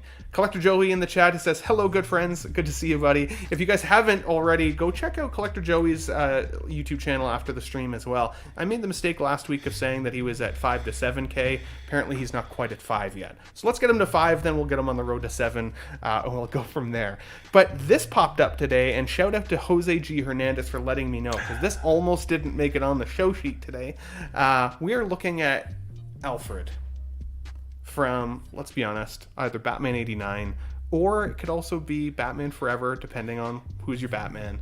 And we talked a little bit about this last week because we'd gotten a quick picture preview of what he looked like.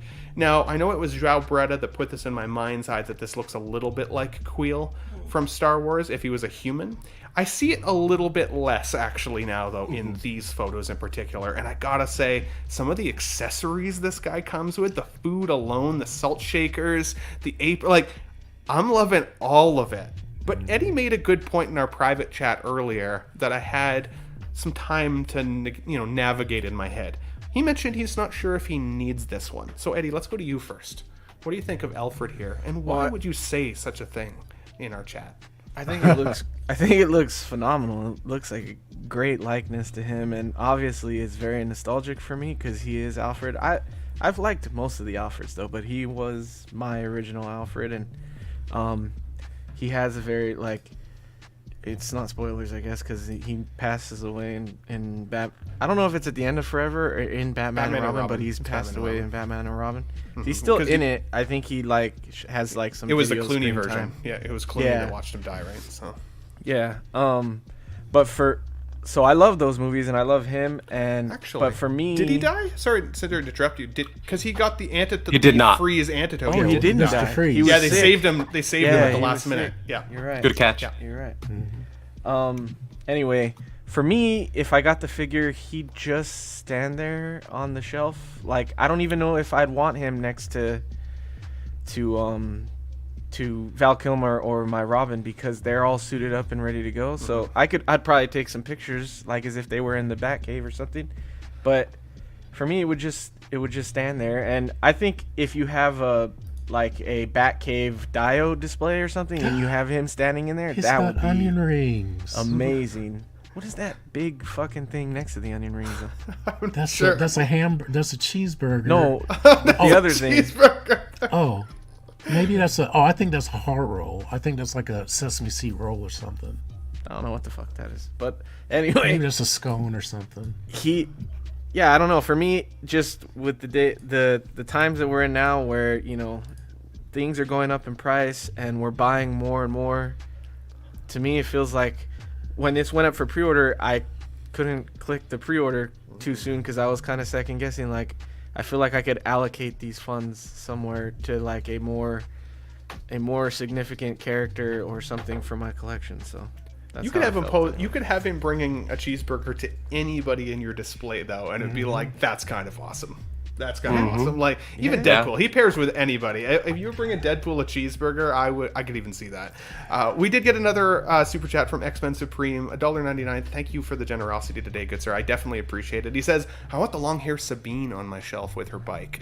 I'm curious about Sabine because we did get to see that teaser of her outfit, but no head sculpt was shown, and she's now had 2 different hairstyles in this show. Maybe a swappable hairstyle though, depending on what version of the character you like. Could Why be is kinda he cool. bringing Batman a burger and onion rings instead of filet mignon?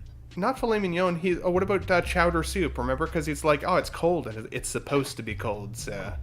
That was great. That was great. So, also X-Men Supreme, you get another one here, buddy. Let me see. What do I want to give you today? I want to give you one of these. What? Did we just become best friends? Yup. What? Shit, advertise. I hate to see it. Thanks again, buddy. I appreciate that for sure. I don't know. I think this is cool. Even just the accessories are really unique. Jose, is this one you've considered now seeing some of these more, other pictures? The price point is pretty solid. You get a lot of accessories. Like I said earlier, you could put Alfred with anybody, let's be honest. Yeah. What do you think? So yeah, I mean, the price is a big thing with these third parties. We're looking at figures that are under $200. This Eddie has a point. Like, this is an accessory figure, and sometimes you have to be careful because you don't want to buy accessory figures, right, or complementary figures, whatever you want to call it. But because it can be like, that you could be allocating those funds to an actual, fully realized character. But I personally love this Alfred. This was my Alfred. At my house, we had 2 VHSs of Batman movies. We had Batman Returns and we had Batman Forever. And those were the movies we watched on repeat over and over and over again. So when I close my eyes, I love Michael Caine. And I love the Dark Knight Rises speech he has with Bruce and all that. And like, it's powerful. And when he cries, when he thinks that Bruce died. I mean, those are all powerful scenes, and he's a wonderful actor. But when I close my eyes, I see this Alfred. This is the Alfred I see. And so I feel like you can put him in the middle of Batman and Robin, right behind him. He's suited up. This guy is Robin's tailor. You know what I mean? Like, he made his suit. Put him right there in the middle next to your Batman Forever. And Batgirl. Yeah, and Batgirl. Yeah. So, and Eddie, I know fantastic in those pants. So you've been asking for a Batgirl. You've been asking for a Batgirl. So I love Batgirl, yes. So if a Batgirl happens, it's like, there you go. You got Grandpa right there too with the Batgirl. Grandpa. Well, it was her grandpa. I know. Yeah, we need the computer with like his little simulation video that comes up. Yeah. So Look at Jose dropping knowledge on us. I love it. I love that. We got X-Men Supreme says hashtag sussy lemon based on Eddie's comment here of this. This looks like he's about to swallow some nut juice because that lemonade looks sus. Maybe it's a Fernie Branca and they just happen to cross universes as well. Would be the time Fernie, for that. what? Fernie Well, Branca. actually, What is don't- that? this was only the 90s when this came out. I feel like that drink is still a little old school for the 90s. I don't even know what's in that drink. It just always made me laugh every time Alfred said it in The Dark Knight. Or The Dark Knight Rises, I guess. Oh, yeah, that's right. He does say that. Thomas, last but not least, of course, what do you think? For the price point, for the figure, what you could put him with, the accessories he comes with, is this one you'd consider for your shelf? I wanted ASMR. I was gonna Wow. answer. Thank you. Okay. For that. Okay. I'm gonna fill up a cup. Of Everybody just had a lemonade after that. tingle run down their spine from their living room, so you can see it. So, Yeah, I do want it. Yeah, Yeah, I'm planning to order it. Yeah, I just gotta find who has it available. But yeah, I definitely want Alfred. I hope there's consistency in the release. I hope if there's multiple batches, the batches are consistent. I know we've had some troubles with the Romero Joker between batches. I've got the Riddler, or their version of the Riddler. I can't remember what his name is, the Puzzler or something like that. I've got him on order from Kit. Which 16 one? Kit. The Jim Carrey Riddler from Mars Toys. Not the Adam West days, unfortunately. Okay. That's too old school for me now. But I think especially if I get the Riddler in hand and he's as good as I'm hoping it will be in hand, that makes this even more justifiable in my opinion. And you can plug him in anywhere with your 89 display, your 92 display, with Batman Forever. You know, so it's like he can go anywhere. Put him. You can put him. You can put Keaton here, put him here, and Kilmer here. You know what I mean? And it 100%. fits. Well, in Batman Collectibles, or Batman Understore Collectibles says this will go perfectly with the third-party Mars Toys Bruce Wayne, which I've PO'd both, which is cool. And that Bruce Wayne looked freaking awesome as well. Yeah. They got his wispy, curly hairs on top, pretty solid in that one. Unlike the Hot Toys Keaton, which gave him way too much white hair, in my opinion, for the Flash film. But guys, let's move on to this guy here. So we're looking at the Present Toys Motorcycle Boy. Now, I will admit, I am not a huge anime guy. I don't recognize this character or where it's come from. Akira. But there you go. So Thomas, let's go with you first. Tell me a little bit about who this character is. Well, I forget the this particular character's name, but I know he's from that the anime. But that motorcycle is spot on, man. And the character, the face looks a little bit different than what I recall from the manga, but it's not bad though. I mean, I'm not saying that's a bad thing because it looks a little bit more I'm not gonna say realistic, but it doesn't look as anime-ish. It looks like it's kind of like in between anime and real life, like they were inching towards being a more real life type of thing, but they didn't quite get there, so he's kind of like stuck in between. But I actually kind of like the face. Interesting. No, Yeah, I love that motorcycle. It's No motorcycles included. Yeah, 12-inch Booster is saying no motorcycle included, which is an Oh. absolute fail. I hate when toy photography has non-included items in the pictures. That Now I'm drives me disappointed. nuts. Because I'd have been on that. Takathri says, Ben Thomas, time for an intervention. You need to watch Akira, but after Lower Decks. I have started Lower Decks, good sir, so we can talk a little bit more about that now, because I've watched the full first season of it so far. But no, thank you for letting me know, Thomas, who that is. And again, I'll never try to be a fake fan of anything. If I don't know who a character is, guys, I will 100% always say it. But as a 1/6 scale collector, I can appreciate when cool shit hits the market, and this definitely is one of them. I will say though, if there's no motorcycle included, you clearly need both for this figure release, I would think, right? What about you, Jose? Is this any interest for you bringing this to your collection, or more just think it's cool at a distance? Definitely cool at a distance. I mean, the bike, if it came with it, that's pretty cool. I'm somewhat familiar with it because I remember, I think Nolan talked about doing that movie. But no, I'm not. Like you, I wouldn't pretend to know the source material. I'm not. It's not something I watched. I hear it's good, but it is. No. Absolutely. Well, then let us know in the chat, guys. If you are picking this up, is there any specific content I should try and watch in order to get a little more excited for the figure release? Season 1 and 2 of Akira or something like that. Well, it's actually a movie. Oh, thank you. There's again, no idea. So if it's a movie, that's actually probably easier for me to digest. I can just cross stitch and watch an anime and open my mind a little bit. But let us know if there's anything we should watch. And are you guys planning on picking up this figure release? And if it doesn't come with the bike, does that become a deterrent for you? Or Yes. is that something you're still interested in? But let's stick with something that we do know a little bit more about, of course, guys. And that is our friend here, C-3PO, from Attack of the Clones. It was, of course, released this week. And I say finally because we got the R2 a couple months ago already. I was surprised how long it took for this guy to come in behind. But I will say, for the blogger photos, it doesn't look like there's any reduction in quality from what we saw with the prototype to this. It looks identical, if not even better. I love the weathering on it. I love the wiring. I think he looks fantastic. I like the photography they've used. His I want to call it his diaper section, being kind of like that rusted red. I think that looks fantastic. And I really like the wiring on the back, under his back, which is a little bit different than the gold version we're seeing from Return of the Jedi. And I do have some comparison photos to show you guys in a second here as well. But Jose, I'll stick with you first on this one. Is this a protocol droid of C-3PO version here that's going to come to your collection? What do you think? Oh man, that's a tough one. I saw your this or that video, which was great. You kind of gave great examples in terms of why you liked this version just as much, or you had some sort of feeling towards it as well, which is what I feel as well. I see it, and I remember the prequels. Like I said, I'm a prequels guy. That's what I grew up with. But I don't know.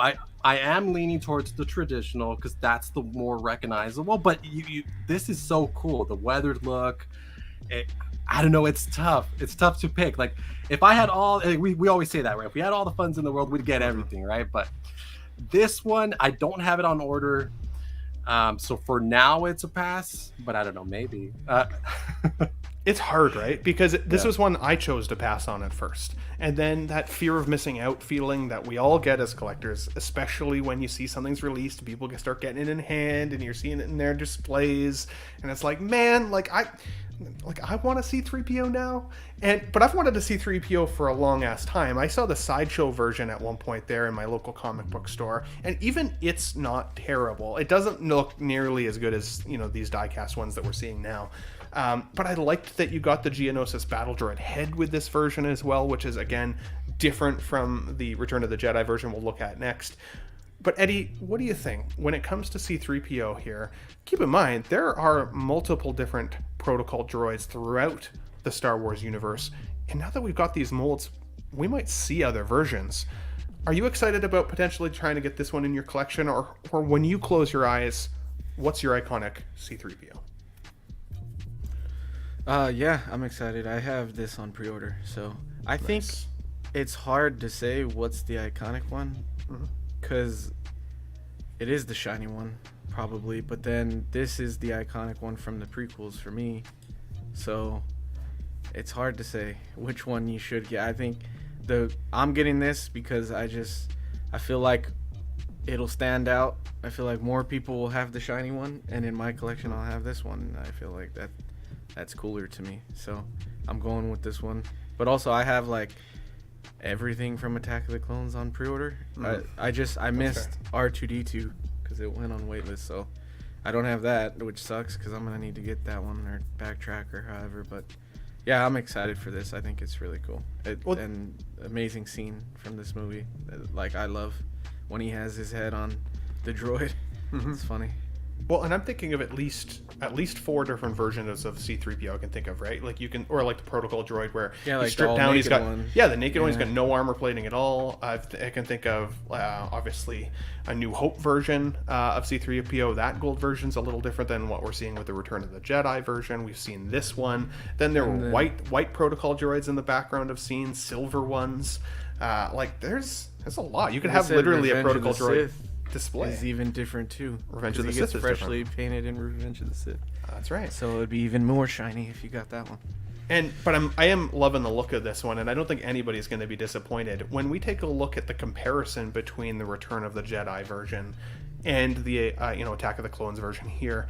For me, when I was this being C-3PO on the left or that being CPO on the right, it was still this for me.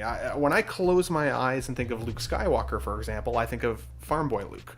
When I close my eyes and think of C-3PO, I think of the gold version of C-3PO. Not necessarily from a specific movie, but just a gold version of him. Thomas, is it this or that for you, buddy, or both? Are you interested? Well, I think I've already ordered the gold one. I think there was a gold one that came out, I think. And Well, it's not come out yet. It's It pretty. hasn't. Okay, then I got the sideshow. I'm waiting for the gold one with the silver leg. But yeah, this one is actually very cool looking, but he's not bootylicious enough.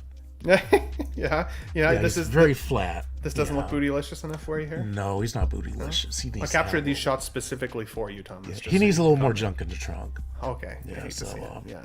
Actually, the one on the left looks like he's got a little bit more junk in the trunk. He oddly does, enough, which now that you I'm say like, that. how did that I missed that happen? detail on my list. I'm gonna have to start consulting Classy Thomas before I do those videos, just in case there's any odd details you've missed.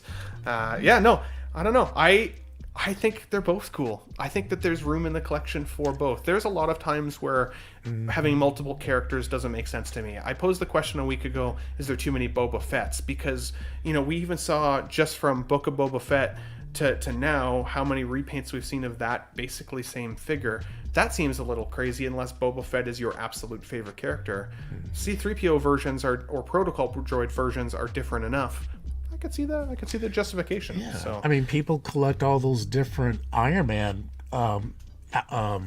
armors. So why not have different of the protocol troopers, droids? all That's the your different thing. troopers, all the different clones, Yeah, right? that's your thing. Star Wars is great for that type of thing. Yeah. It would be cool. I wonder if anybody out there literally just has a Star Wars droid display.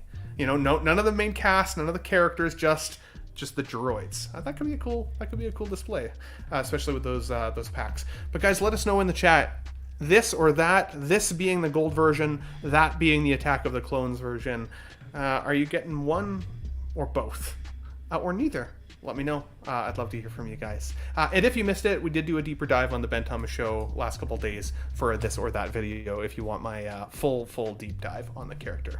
Now, Jose, when I think of this actress and this character, Kate Bishop, obviously the actress is a very beautiful person. And I have always thought that with hot toys or figures, it's hard to capture beauty. And not that age is not beautiful, but age lines, in my opinion, when it comes to a head sculpt, are easier to capture. There's just more shadowing. It's easier, in my opinion, to get the likeness of a character. When you have an actress like Haley here, who has very, perfect kind of skin, similar to like a Scarlett Johansson in Black Widow, I find that sometimes the likeness just doesn't quite seem there. This to me feels like it's slightly underbaked, a little unfinished in terms of the final result. But Kate Bishop was also badass in the show. I know. So what are your thoughts on the figure? And are you still considering getting it despite the fact that we haven't seen an actual Hawkeye from the show yet? So I initially pre-ordered her right off the bat. I was a fan of the Hawkeye show, especially of Haley Steinfeld. I love her in like Edge of 17. I don't know if you ever seen that movie. It's a wonderful movie. What was it called? Sorry, Edge of 17. I haven't seen that one. It's really good. You should watch that one. But obviously Bumblebee and a few other projects, True awesome. Grit, that she's been on. She's an Oscar-nominated actress for True Grit. She does music. She's a triple threat. You know, she does it all. And so I am a fan, and I agree with you. This one, in terms of the half-baked, one of the best way I could describe it is like Hot Toys, like 2014, 2015 quality. Yeah. It's there, but not really. It's like certain angles. It's funny because, like I said, I have her on pre-O. Or in terms of Hawkeye, I would have loved a Hawkeye to have the pair, but originally my idea was I'm going to pair her with Yelena that you see back there. So my idea was, because of that dynamic that they had on the show, that was my idea. I was going to put them together. So now I'm conflicted because I look at it and I'm like, is it though? And then it's funny, I was showing some casual friends of mine, you know, that you know, they're not really collectors, but they enjoy Marvel and you know, this kind of IP. I was showing them and they were like, like, I was like, should I cancel? Should I keep it? And most of them were like, it seems like you really like the character, so you should keep it for that reason, but I don't see the actress. So I don't know. I'm conflicted for sure. I feel conflicted too. You know, obviously we've now been seeing the artisan versions of Hot Toys as well with the rooted hair. I don't know if rooted hair would necessarily upgrade the sculpt all that much for me on this one. I think that the hair is a bit on the soft side as well. It feels a little chunky, I think it's painted, but there's not much definition there. Although she's not going gray yet, she's still pretty young. So like, again, sculpting young beauty, I think, is kind of proving to be challenging for some of these companies. I think, if I can add, because the hair does look a little plasticky, it does reduce it slightly. For example, right there, she has like a widow's peak, and on the show she did not. Now she was wearing a wig and contacts, so I think that kind of slightly changes her look. I mean, it still clearly is her face, but she's wearing contacts, and then her hair is not her natural hair. She was wearing a wig. So like it's funny because I'm friends with Tina, who's famous in our community, Tina St. Cruz, for doing the rooting. And I talked to her about it, and I was like, hey, if I grab it, could you do it? And she's like, hey, if you want to do it, we'll do it. So it's there. So I'm thinking about it. Like I said, I'm conflicted. I don't know if I really want to dig that deep for this figure. If this went into the bargain bin, what dollar amount do you think would be something you'd be like, you know what, that's a good deal, I'll get it now? Oh wow. I mean, it would have to be under retail for sure, you know, especially if you're getting a sideshow, no tax, no ship, a little bit under retail that you feel comfortable, you know, like, I could 180, do that. 180, 210, somewhere in there. Yeah, like ballpark, you know, like that'd be cool. Mooster like says 148.99 specifically. Whoa. No, I mean, yeah, why not? I mean, that'd be like a third party figure. Speaking of, like, that's kind of what this kind of looks like, right? Like, you know how third party figures sometimes it's like real close, but it's not. Yeah, like quite. And then they have the great accessories, the great tailoring, but then the head sculpt where it lacks slightly. That's kind of how I see this. And it's funny because, like, I was looking at plenty of reviews and videos and trying to look at the close-ups, and I'm like, but still I feel like I'm trying to convince myself, and I don't know, I'm like, should I really lose the NRD? Because like I said, I have her on PO, so like, should I lose it? Should I not? Like, I don't know. Absolutely. Now, Eddie, if you cut yourself shaving, would you go out and fight crime like Kate Bishop here, or would you hold off and wait until the napkin came off your chin before you go out and fight crime? You're a superhero, man. You gotta go. You gotta go good and bad. You gotta go out there with the tissue on the chin. Yeah. What do you think about this? I don't even remember that in the movie, to be honest. Well, in the movie, she was really roughed up by the time she had this bandage on her chin. So it's almost not necessarily iconic to the scene, because she should have been more battle damaged in order to have this dressing on her chin, or she should have been less battle damaged and have it not included. She beat up Kingpin? That was after that. This is supposed to be within that scene, it might be before that scene, but after she got a little bit injured, anyways, getting tossed around. So yeah, she also had a cut like on like this area as well, and then like she started getting punched, so she had bruises. And yeah, Jose knew she was wearing a wig and contact. How far deep into this shit do you go, Jose? She's got brown eyes. She's got brown eyes. She's got very iconic brown eyes. Yeah. So if you're Goddamn, a this fan, guy. if you're a fan, you know. I mean, We're not all Jose fans. That's for damn sure. No. I don't. For me, I don't have the the passion behind this one like everybody does. For me, I see the actress there. I think it looks fine. It doesn't stand out as an amazing sculpt like some of the sculpts we're seeing nowadays. But it's still, for me, it's still there. I do see the complaints with the hair. I feel like the hair could have been a little more detailed, or someone, I forgot who said this, and it was either on OFAC or CW, I don't remember. Someone said if they threw a matte coat on the hair, it would be better. Or was it matte or shiny? I don't remember. They said if it had a more of maybe shine to it or something, it would have more detail. And they showed pictures. You know what it looks like to me when I get one of those. those chocolate Easter bunnies at Easter and you drag your teeth across it because it's too frozen to does. bite through? It Yeah, kind of gotcha. looks like chocolate. It does look like that now that you mention it. So, but yeah, for me, I like the show. Even if it was like a 10 out of 10 sculpt, I wouldn't have got it anyway. So the fact that it's not doesn't really bother me. You know, the fact that you didn't notice that it looked like scratch chocolate at first, Eddie, I was going to leave, but then X-Men Supreme gave another $4.99 super chat or $5 super chat. Says damn. the only thing for me with Kate Bishop is the battle damage. It needs to be more or none. The one bandage is a bit weird, but I'm okay with it. I 100% agree with you, good sir. Again, it looks like she cut herself shaving. That does not look like battle damage to me. But like I said, Eddie, I was about to leave because you didn't notice that. And then when we get a $5 super bomb, I do have to at least say, let's see here, this one. 5. I'll stay. I didn't even notice that was the soup guy from Seinfeld that was in that scene. But I was gonna say maybe she was, sipping on some of Alfred's lemonade there, and then she got a little on her chin. Oh, There you go. You hate to see it. You hate to see it.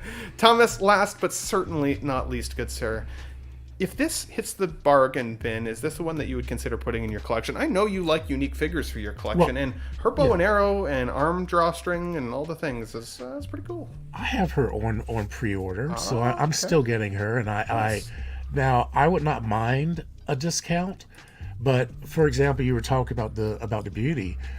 Look at the difference between this. I guess this is the production version. But compare that to that prototype that they did of Yelena, and the detail that was in her face. She's very lovely, but what they did with her face and the sculpting of her hair was magnificent.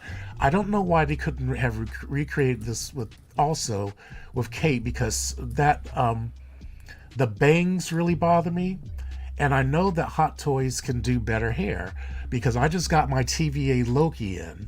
And if you look at the back of his hair, where his mullet is, he has layers of individual strands on top of each other, and it's absolutely amazing. So they have done a fantastic job on him, but and his hair is very dark black. So her hair being that dark also in this series, they could have done a little bit better. I think they kind of got a little soft with the sculpt for some reason, and when you did there was one where you had a side by side of both of the Kate Bishop figures, and the one on the right was the one that looked more like her to me, and I was like, okay, well that kind of looks a little bit like Kate Bishop, but I think the problem with me is the hair and the expression. The expression is off also. She's got the Deadeye look, a little bit. Like, she's not really looking at anything specifically. It's a little bit very blank stare. Yeah, it's very blank. And I think they either needed to give her a little bit more expression in her face. Like, if I cover up her everything from her mouth, her jaw, her lower jaw and mouth, the upper part starts to resemble more of Haley Steinfeld. But the hair is still bad. So I think that they just need to work on her expression a little bit better, and try to fix that hair because it's really. Now it could be different when I get it in person, but from these photos, it looks real weird about the way the part. Yeah, the widow's peak. The widow's peak, and then the hair, the way it sets in, because I know her hair is pulled back, but I don't know. It just looks weird. Yeah. It looks very weird. Absolutely. I don't see it even still. The width of the face, the hair, there's a bunch of it that I'm just like, I think it's the beauty thing. It's the same issue that I've seen with the Scarlett Johansson Black Widow figures. I think that some of them are really good, but they still have a hard time like absolutely nailing it. The other thing is like over the last 2 weeks we've seen figures like Gandalf from Inarth, which is one of the most beautiful figures I've ever seen. Absolutely. I'm not even a huge Lord of the Rings guy, but I'm like, wow, does that like literally blow my mind? And then seeing this next, it's such a diversion. It's such a difference in quality that it's like you said it perfectly, Jose. It kind of looks like we're traveling back in time a little bit. If it was 2015, I probably would have been really happy with this. Now I'm like, I wish they baked it a little bit longer in the oven. And you know that I like to get baked, so I think that's should have happened anyways. And let's be honest here. We'll probably see this actress again, or at least I'd hope so. If Marvel doesn't get rebooted, I wouldn't be surprised if we saw her in another movie, in another show, maybe with a different outfit on. If we don't get Hawkeye from this show, I think this might be one that could be worthy of skipping for another version. They're going to be doing Young Avengers, so down the line. I'm but confident. Exactly, right? Mm-hmm. But we got one more to talk about today, because this was a little divisive as well this week, guys, and that is, of course, Doc Ock. Now, Doc Ock from Hot Toys, when we first got the solicitation photo, a couple months back, at least a couple months now, almost a year probably, it's been a while, people jumped on that head sculpt right away. They said it doesn't look anything like the actor. This looks terrible. No Way Home is my favorite movie of all time, so you're going to offend my great ancestors if you don't improve it. And then we initially got an update that was like, don't worry, we are updating it. This is a work in progress head sculpt. It's okay. People let their guard down again. We let ourselves pre-order it. And then, of course, we got to see it in its final outcome here. And while I don't think it looks as bad as some people are saying, I don't think it totally resembles Alfred Molina either, at least from the scene that it's trying to reference. I think it's a bit of a blend of all of the times that we've seen Alfred Molina. It feels weird that they went with this specific hairstyle, because it's close, as you can see to the right picture there, where I've got a screen grab of him. But this is the closest photo I can find of the resemblance. It's the closest one you can see his teeth. His mouth is a little bit open. It's also a bit of a unique expression, right? And anytime you can see teeth on a figure, I know a lot of us get that Aunt Maya vibe again, where it's a little uncanny, it's a little strange. So, Jose, if they gave us this figure and they told us they were going to update it, and then they did update it, you can see that there's changes from their initial solicitation. Is this good enough? Do you feel like they hit the goal of the update, or do you think people are justified in feeling like this is kind of still disappointing? What are you thinking? I mean, good enough is subjective, right? I mean, it may be good enough for me, but not good enough for you. I mean, for me, it is enough. I was looking at the pictures of the prototype, and he had a lot more going on there. That this is definitely slightly improved, but this still isn't great. It looks goofy, but I mean, Doc Ock, he's more than the actor for me personally. It's about the character. And again, I grew up and when Spider-Man 2 was like the biggest movie, right? So Alfred Molina, I just at this point it's just like it's gonna come to the collection no matter what. So if it was a 10 out of 10, I would have loved that, but it's good enough for me.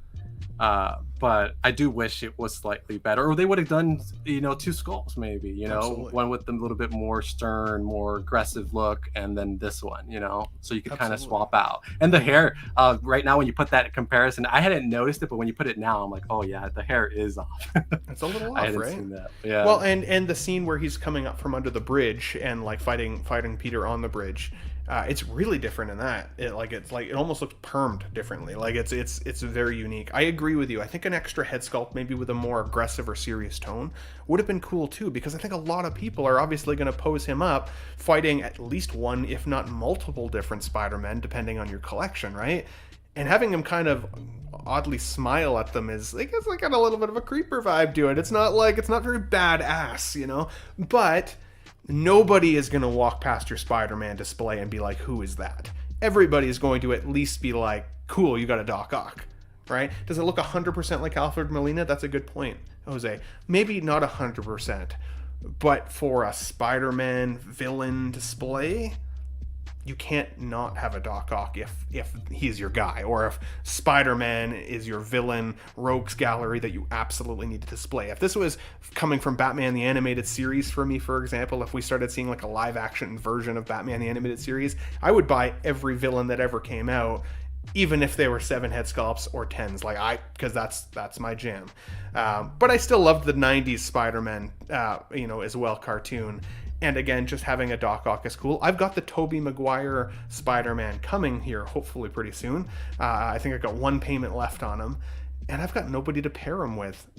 So for me, Doc Ock, it could be kind of maybe like my Spider-Man 2 display, despite the actors being a little bit older for both characters of the figure. X-Men Supreme literally is fundraising the chat today, guys. He says, with a $4.99 super bomb, says, that's real too. They killed it with the TVA Loki. I freaking love that figure. And I'm really happy you said that, because I've seen TVA Loki at my local display store. And I've almost bought it about 4 different times, and I keep telling myself I don't need it. And I'm like, no, I'm just going to get it. I just want it. I loved the first season of Loki. Season 2 is coming, and I'm really hyped about that in October. So I might get it. Now, Eddie, Doc Ock. Pass or buy? Is this good enough? Is it not good enough? What are your thoughts? It's a definite buy. Spider-Man 2. Not so much for No Way Home, but Spider-Man 2, yeah. And I'm not as passionate, or I don't see the problems with it. I don't love the expression. I feel like when they do expressions is when things come off bad.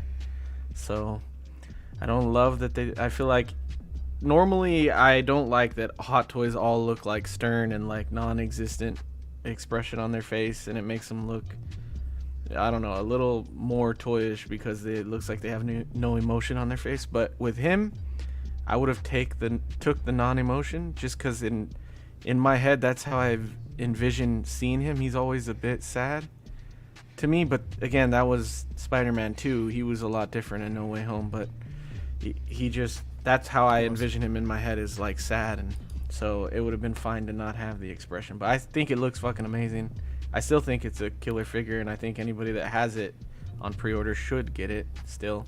Sad and grumpy, right? Like, he's grumpy the majority of No Way Home. It's not until he gets his implant on the back of his neck fixed that he actually really smiles, in a happy way again. Like, obviously he kind of smiles when he thinks he's got Peter locked down there for a second at the bridge scene. That's about it. Otherwise, the rest of that movie, he's like scowling the whole movie. He is not happy to be there. Yeah, I feel like that's how he was in Spider-Man 2 as well. So yeah. I would have been fine with that look, but sometimes they try something different. See, it's like when we ask to get something with an expression, and then it comes out of the fail, and then we're like, maybe it didn't need an expression. So it's like hit or miss, take or leave it, I guess. Absolutely. Mike Latorre says, is there a secret base in Canada? What's a display store? We need that in the States. Okay, so there's this time where sometimes, my anxiety rolls in. I start tripping over my words. That's how I ended up saying tough nut to swallow for the first time, because I got my sayings mixed up. There is no such thing as a display store. What I was trying to say was my local comic store, and it came out as display store. So there you know. People have anxiety. Even though I'm a show host, I have to remind myself that it's not a tough nut to swallow with my t-shirt in the mirror. But thanks for asking, just in case. Classy Thomas, once again, last but not least, what do you think about Doc Ock? Is this a must-have for Spider-Man collectors out there? Well, for me, I have the third party, and I really like it.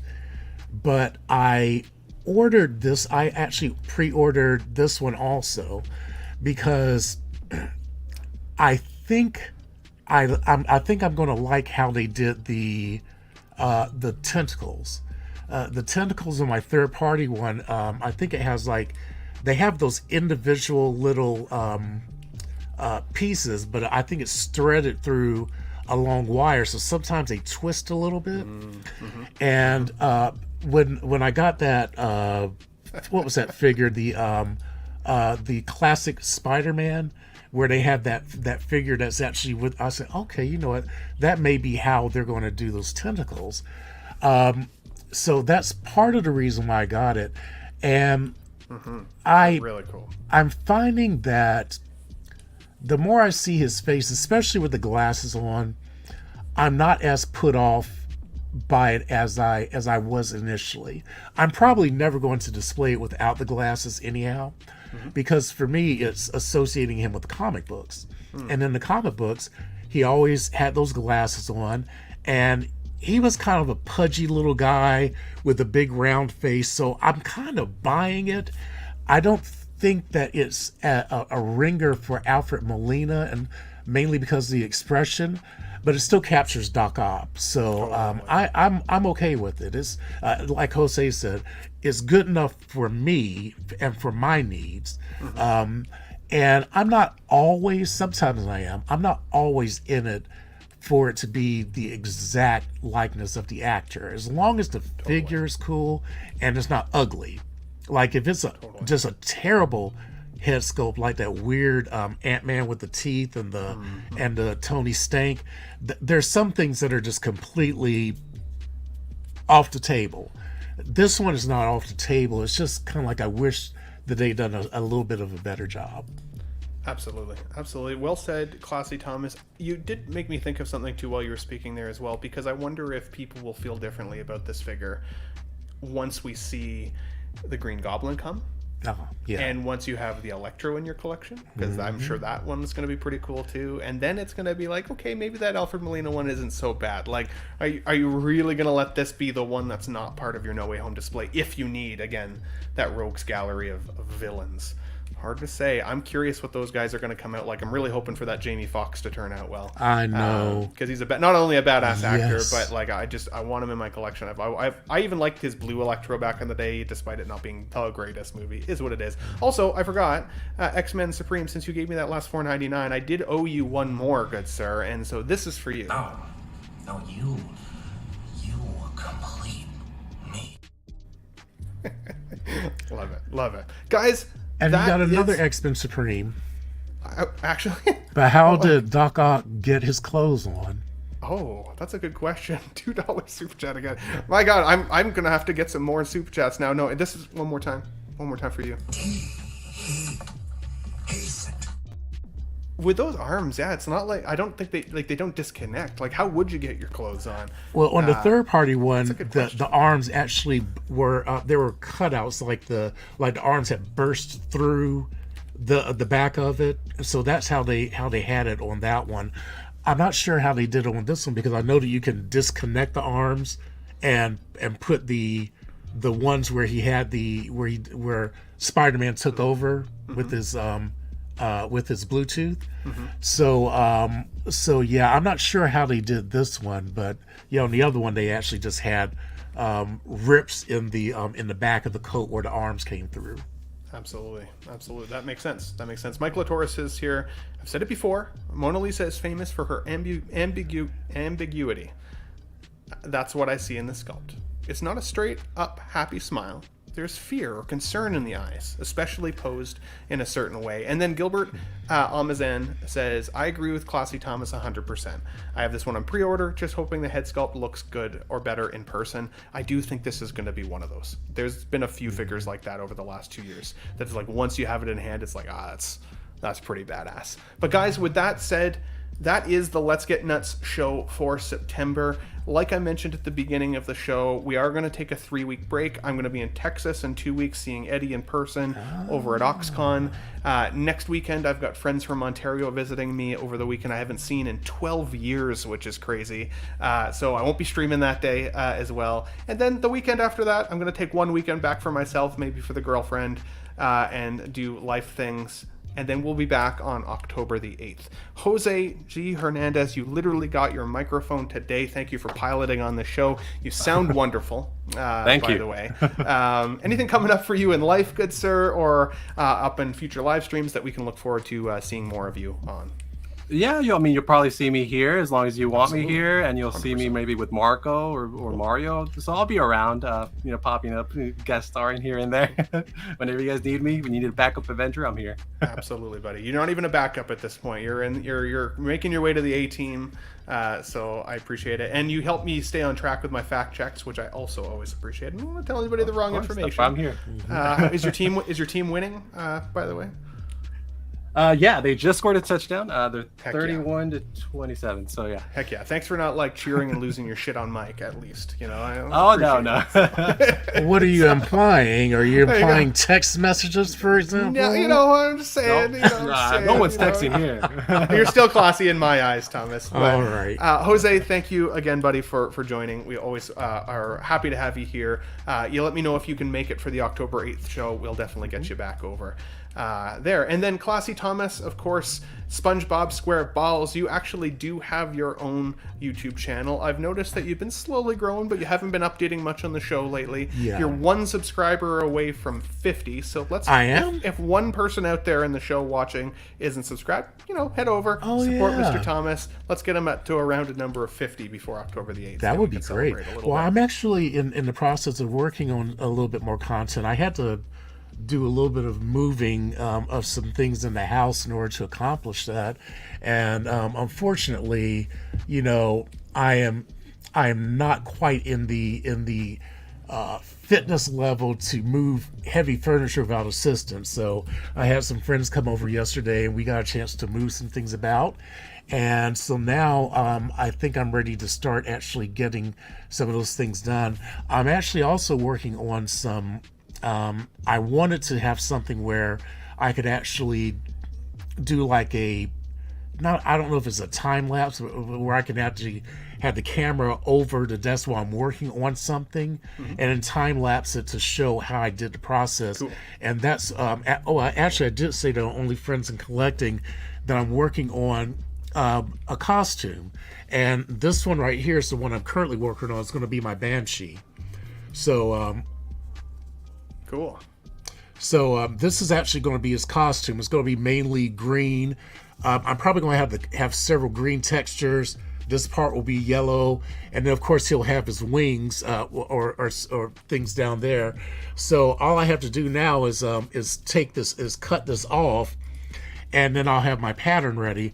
And once I finish with that, if it turns out the way I wanted it to, then I want to do an actual tutorial to show people how they can actually, with a little bit of plastic wrap and masking tape, you can actually do something on your own figures and make your own costume with just a little bit of sewing skills. So I'm kind of excited because I'm really trying to round out my X-Men display. I thought the same. So yeah, that is Conor McGregor. Yeah, and he happened to be in a nice yelling position. So I said, "Well, hey, perfect head. I think Connor is now my Banshee in the X-Men." Cool, man. Yeah, Well, so buddy, I'm very excited. thanks for always putting up your hand to join the show. I always appreciate it. As always, just giving you shit earlier on the phone. Don't you worry about it. I love you anyways, good sir, and thank you for always being fun and being a positive part of the Sunday show and keeping us all smiling over here for sure. Sub to Classy Thomas, SpongeBob SquareBalls. We got to wrap it up because I know Eddie has another stream he has to get over to. Eddie, tell us what's coming up and where we can find you next, good sir. I'm gonna head over to CW right now to do Bricks Collecting and Weekly, Brews yeah. stream. Yeah, collecting weekly to build Legos over there. Should be there for like an hour and a half. And then, Are you drinking? Because I know Friday night did I'm catch not up with you. brews? so, Not drinking. yeah. Okay, hate to see it. Not drinking until Bricks and OxCon, no probably. brews. Yeah, Oh, okay. bricks and water. Bricks and water. Yeah. So I don't want to drink shit for a while, but anyway, I'm sure. yeah, I'll be over there, and then what's today? Sunday. Tuesday I'll be on Collecting Weekly, and Thursday I'll be on Collecting Weekly again for Small Talk, which is their 100 episode 2 as well. So yeah, catch me over there. Jeez, you're just like becoming a full timer again, eh? You're gonna just move Marco right out of his seat. You hate to see it. That guy, we don't even need him Like anymore. you said, Marco. That's good. That's good. Fuck him. No, I'm just kidding. Love Marco. I love him. Eddie, thanks for coming back, buddy. You're always welcome for here. I love the takes, of course. It's always fun poking at you for the Batman stuff as well, of course. But if you guys are watching on the show today, of course, you are on the Ben Thomas Show already. Like I mentioned at the beginning, our show here just hit 2,000 subscribers this week. I really appreciate all of the support, the super chats, even just people watching. You know, these videos, they take a lot of effort to make. And so when people watch them, it makes it feel that much more worth it. And I like feedback too. If there's anything that you guys want to see changed, maybe change up some of the songs, stuff like that, that's always appreciated, because obviously we want to make the content enjoyable and something to look forward to week over week. We will be back for another Let's Get Nuts on October the 8th, so put it in your calendars. I'll put up a tile on YouTube ahead of time there so you guys know when the show is going to come. Hopefully we'll see some significant entertainment news and maybe some figure news over the next 3 weeks that we can really deep dive into as well. Please subscribe to all my friends below me here as well if you haven't already. Let's encourage Jose to make his own channel and get some content going. Of course, and then if you haven't already, of course, please subscribe to the Ben Thomas Show. I do have a TeePublic link there now as well if you want a Ben Thomas t-shirt or a Nuts can. I'm also going to do a Let's Get Nuts shirt version as well. And then over on Collecting Weekly, they have quite the catalog of shirts now, including the newest Bruce Lee shirt, the Brucky Lee's Squirrel. I definitely recommend checking out their site for that one. I'm going to totally rock that at Collecting or OxCon if I can get it in time. I'm excited. But guys, with that said, of course, I normally ask Pete this. I would say Eddie, but you know what? You're going to be my guy today. Eddie, I think it's safe to say we got nuts. Thanks for watching, everybody. I'll be back.